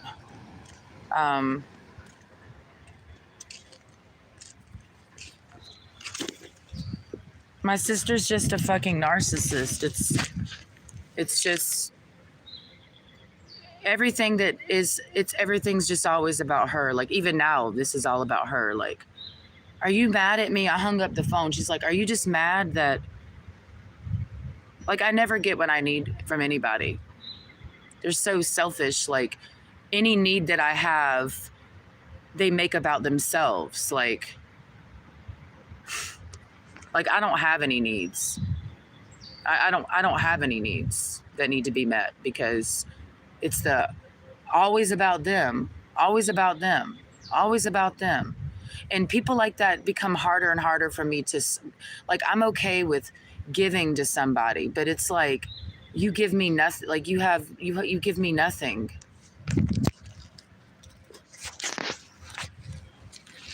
So I'm really just not in a good psychological spot right now. There's the idea that this too shall pass, but it's not going to pass, because this is just another example of, I'm always supposed to swallow down someone else's selfishness and just be like, oh, it's all right,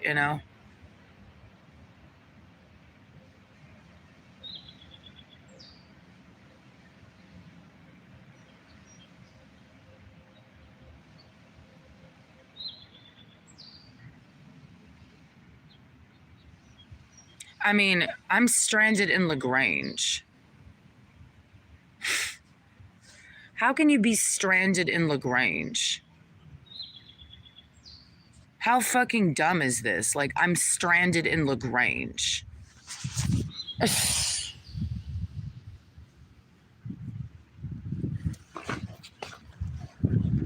Stranded in LaGrange for my sister, who's not even thinking about me getting back to Columbus. It's all about, well, who's gonna pick me up from the airport, and that's fine. Mom, I can get mom. Like, that's all. I can get mom to pick me up. Like, she's seeing that as the issue that needs to be handled. Who's picking me up from the airport? Well, who's picking me up from LaGrange?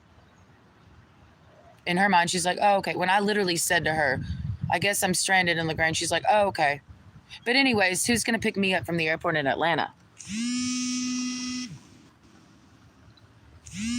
Now she's blowing up my phone. Like, I'm not talking to nobody. Fuck y'all.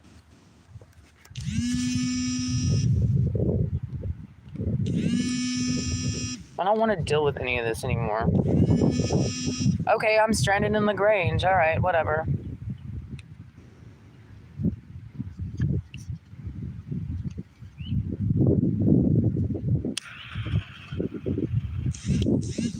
This is how I take it. Like, people want me to suffer. Cool. I'll suffer then. I'm like, people want to treat me like shit, and I'm like, cool. All right, let's really do this then. Like, let's just for real.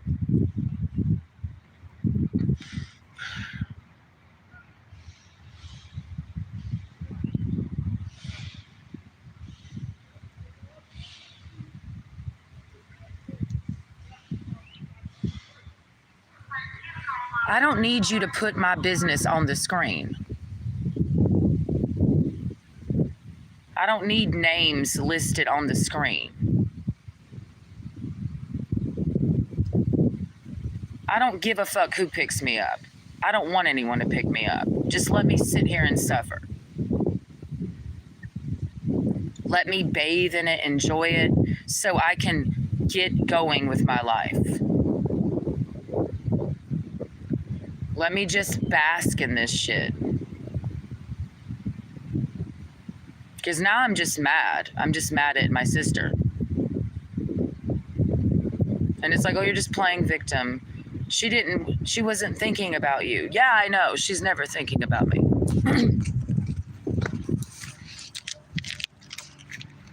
She's only thinking about herself, always. And I just revolve around her and shit. Like,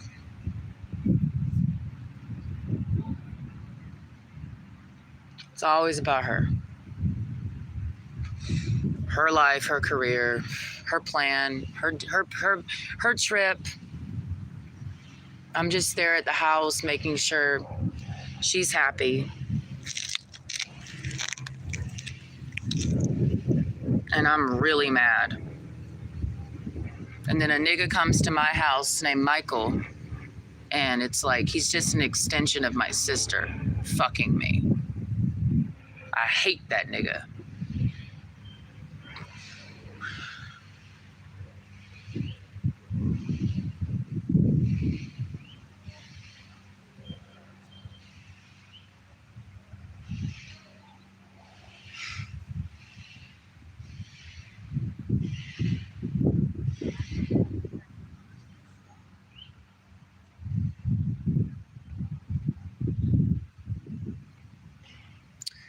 Family is not supposed to be like this.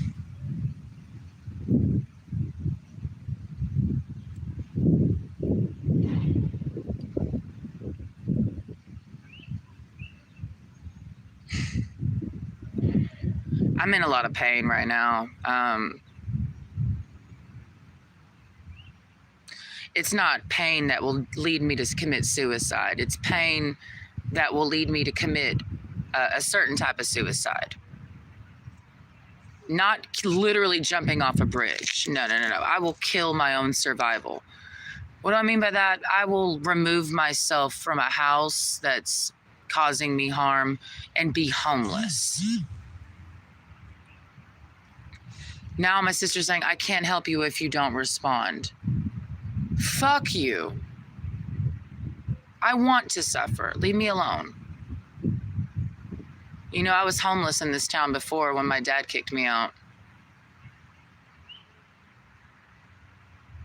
I just walked for miles. And in a sick way, I know I'm recreating it because when's the last time I've been stranded in LaGrange without a car?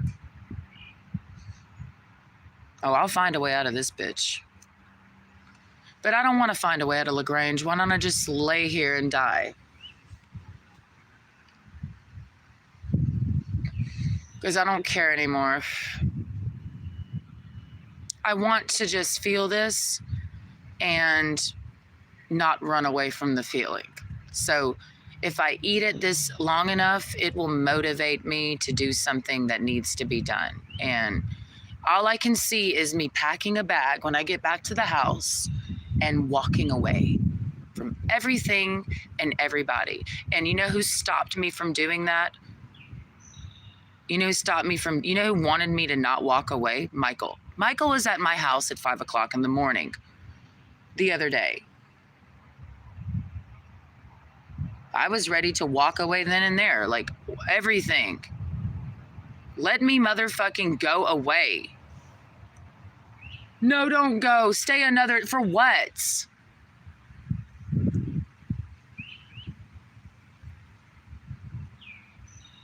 I'd rather be fucking homeless than live in a household where people treat me like shit. I'd rather have nothing than be treated like shit.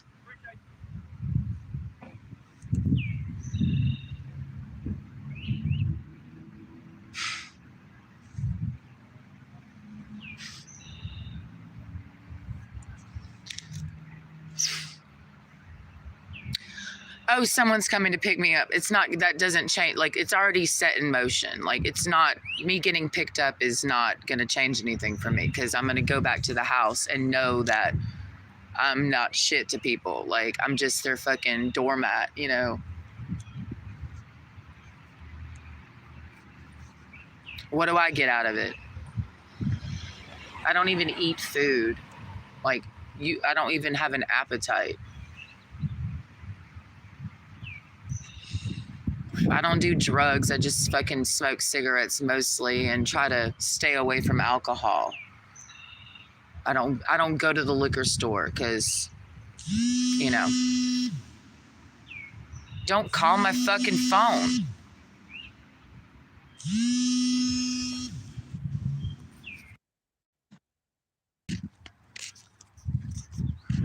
I need to be mad for a minute. Because, you know, you gotta fucking, if something's not fucking changing, and then, so you gotta do something. And I need to be mad for at least an hour.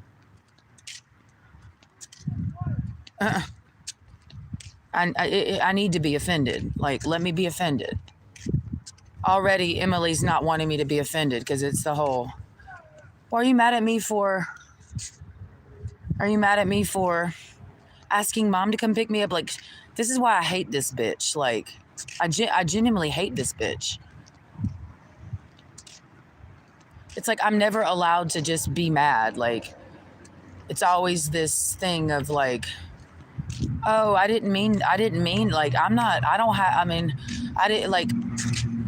have these feelings, right? This is why my family is like sick for me. Like, I feel how you treat me, and then you won't even let me feel that way. You'll make it my problem. Like, I just need an attitude adjustment. It's never what they've done. It's never their selfishness. It's never anything. It's like, I want away from these people. Like, I want out of it. I don't want to live with my sister anymore. I genuinely don't. Like, but now my life is so ruined. Like, I've lost everything because of move. I mean, I guess it could be said it was going to happen anyways. Like, I guess you could say that, but you know, I had a car before I moved in with my sister, and then I had a car, and then, you know, it's like, I've lost all of my shit moving in with my sister, and now my whole life is like making sure she gets money while I have none. You know, it's like I've lost everything because of moving in with my sister. Everything that I love to do, I've lost. I've lost my cars, and it doesn't matter to hers because as long as she has what she needs, she has her car, she has her, you know, so degrading. And I'm okay with it. I'm okay with like allowing myself to feel degraded because, you know what? As long as my sister has this career and money and she buys brand name clothes, I don't have nothing.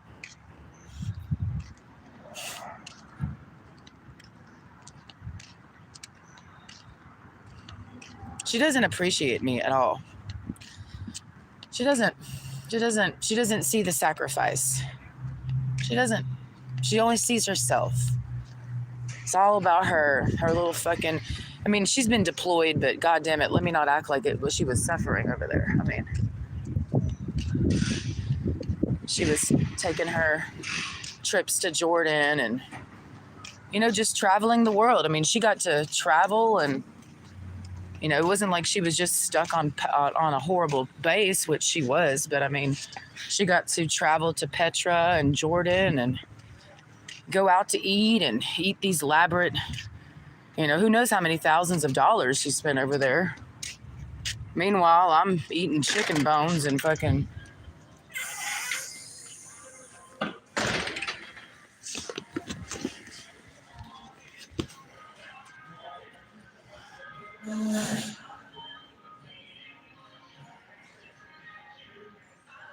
I'm really, really mad.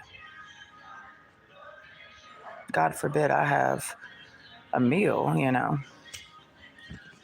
But as long as my sister has money, that's my life. I'm the reason why she has her $60,000, $70,000 job. I'm really mad. I'm really, really mad. I'm mad at myself, you know. The fuck? How do you get out of here? What? I know, right? I guess I'm stuck here. Is there a conspiracy?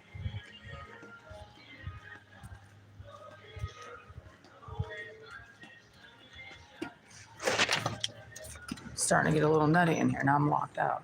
But um, starting to feel real conspiratorial, you know.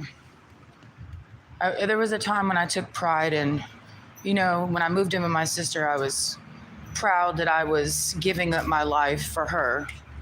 You know, there was an honor and a dignity in that, you know, just I'm doing it for love, you know.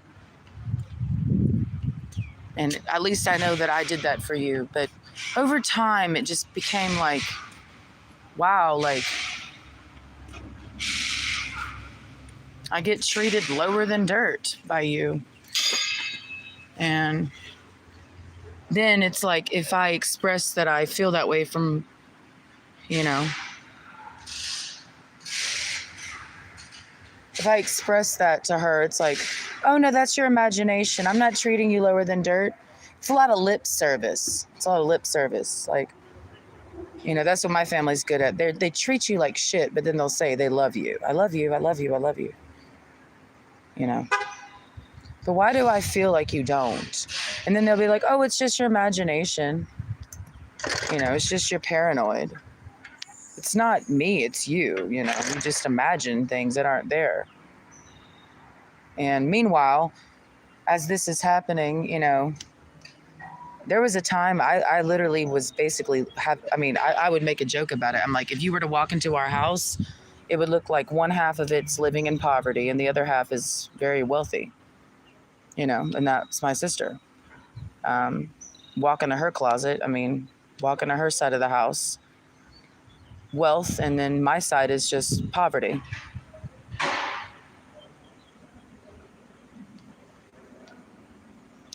And then it's like, go get a job. And it's like, well, you know, I can't get a job and then do all these things that you want me to do for you. Because if I were to get a job, I would have no time to do those things for you that you're needing me to do for you. So you have all these expectations of me to do all this shit for you. And that doesn't leave much time for me to get a job. So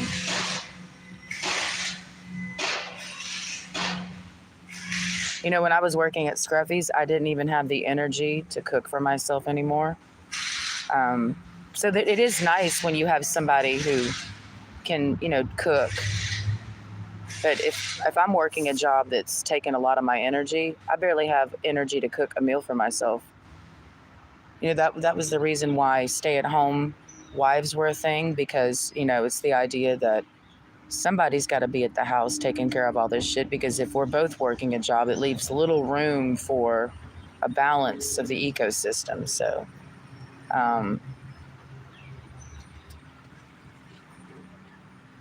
my feelings are very hurt, and I don't, you know, I've been asking myself, Okama would know this, I've been asking myself for a very long time what I can do to, you know, to get out of here. What I really mean by that is get away from my sister. And it's crazy, like I wish I had done that when I still had my car, you know, but I waited too late.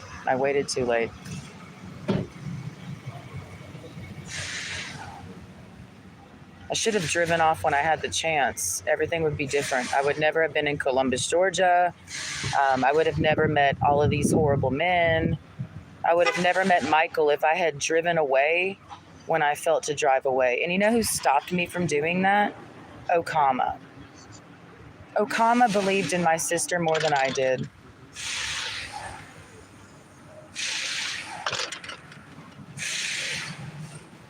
I should have driven away when I felt to a long time ago. I should have. We would never be sitting here right now.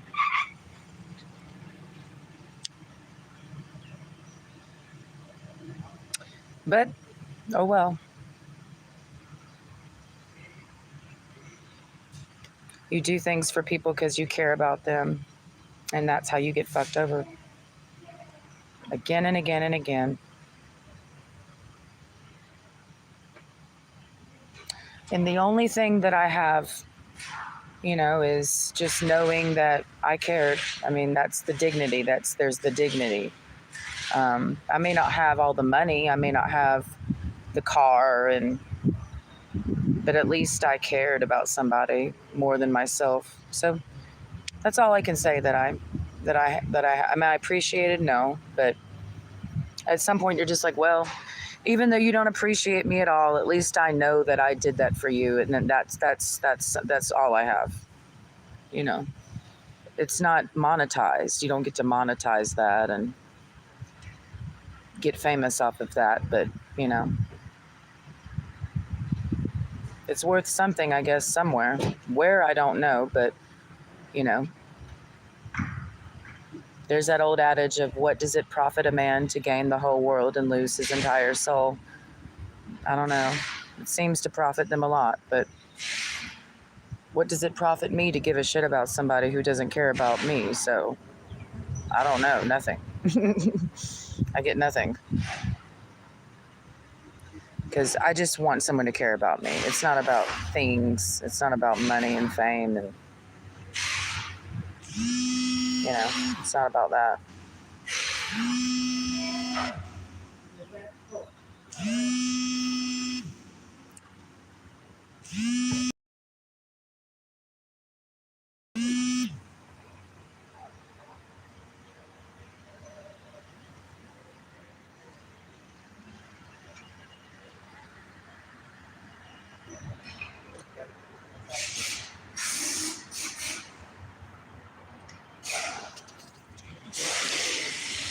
My sister's saying she can send me money to the hotel, which I'm like, well, let me see, I guess.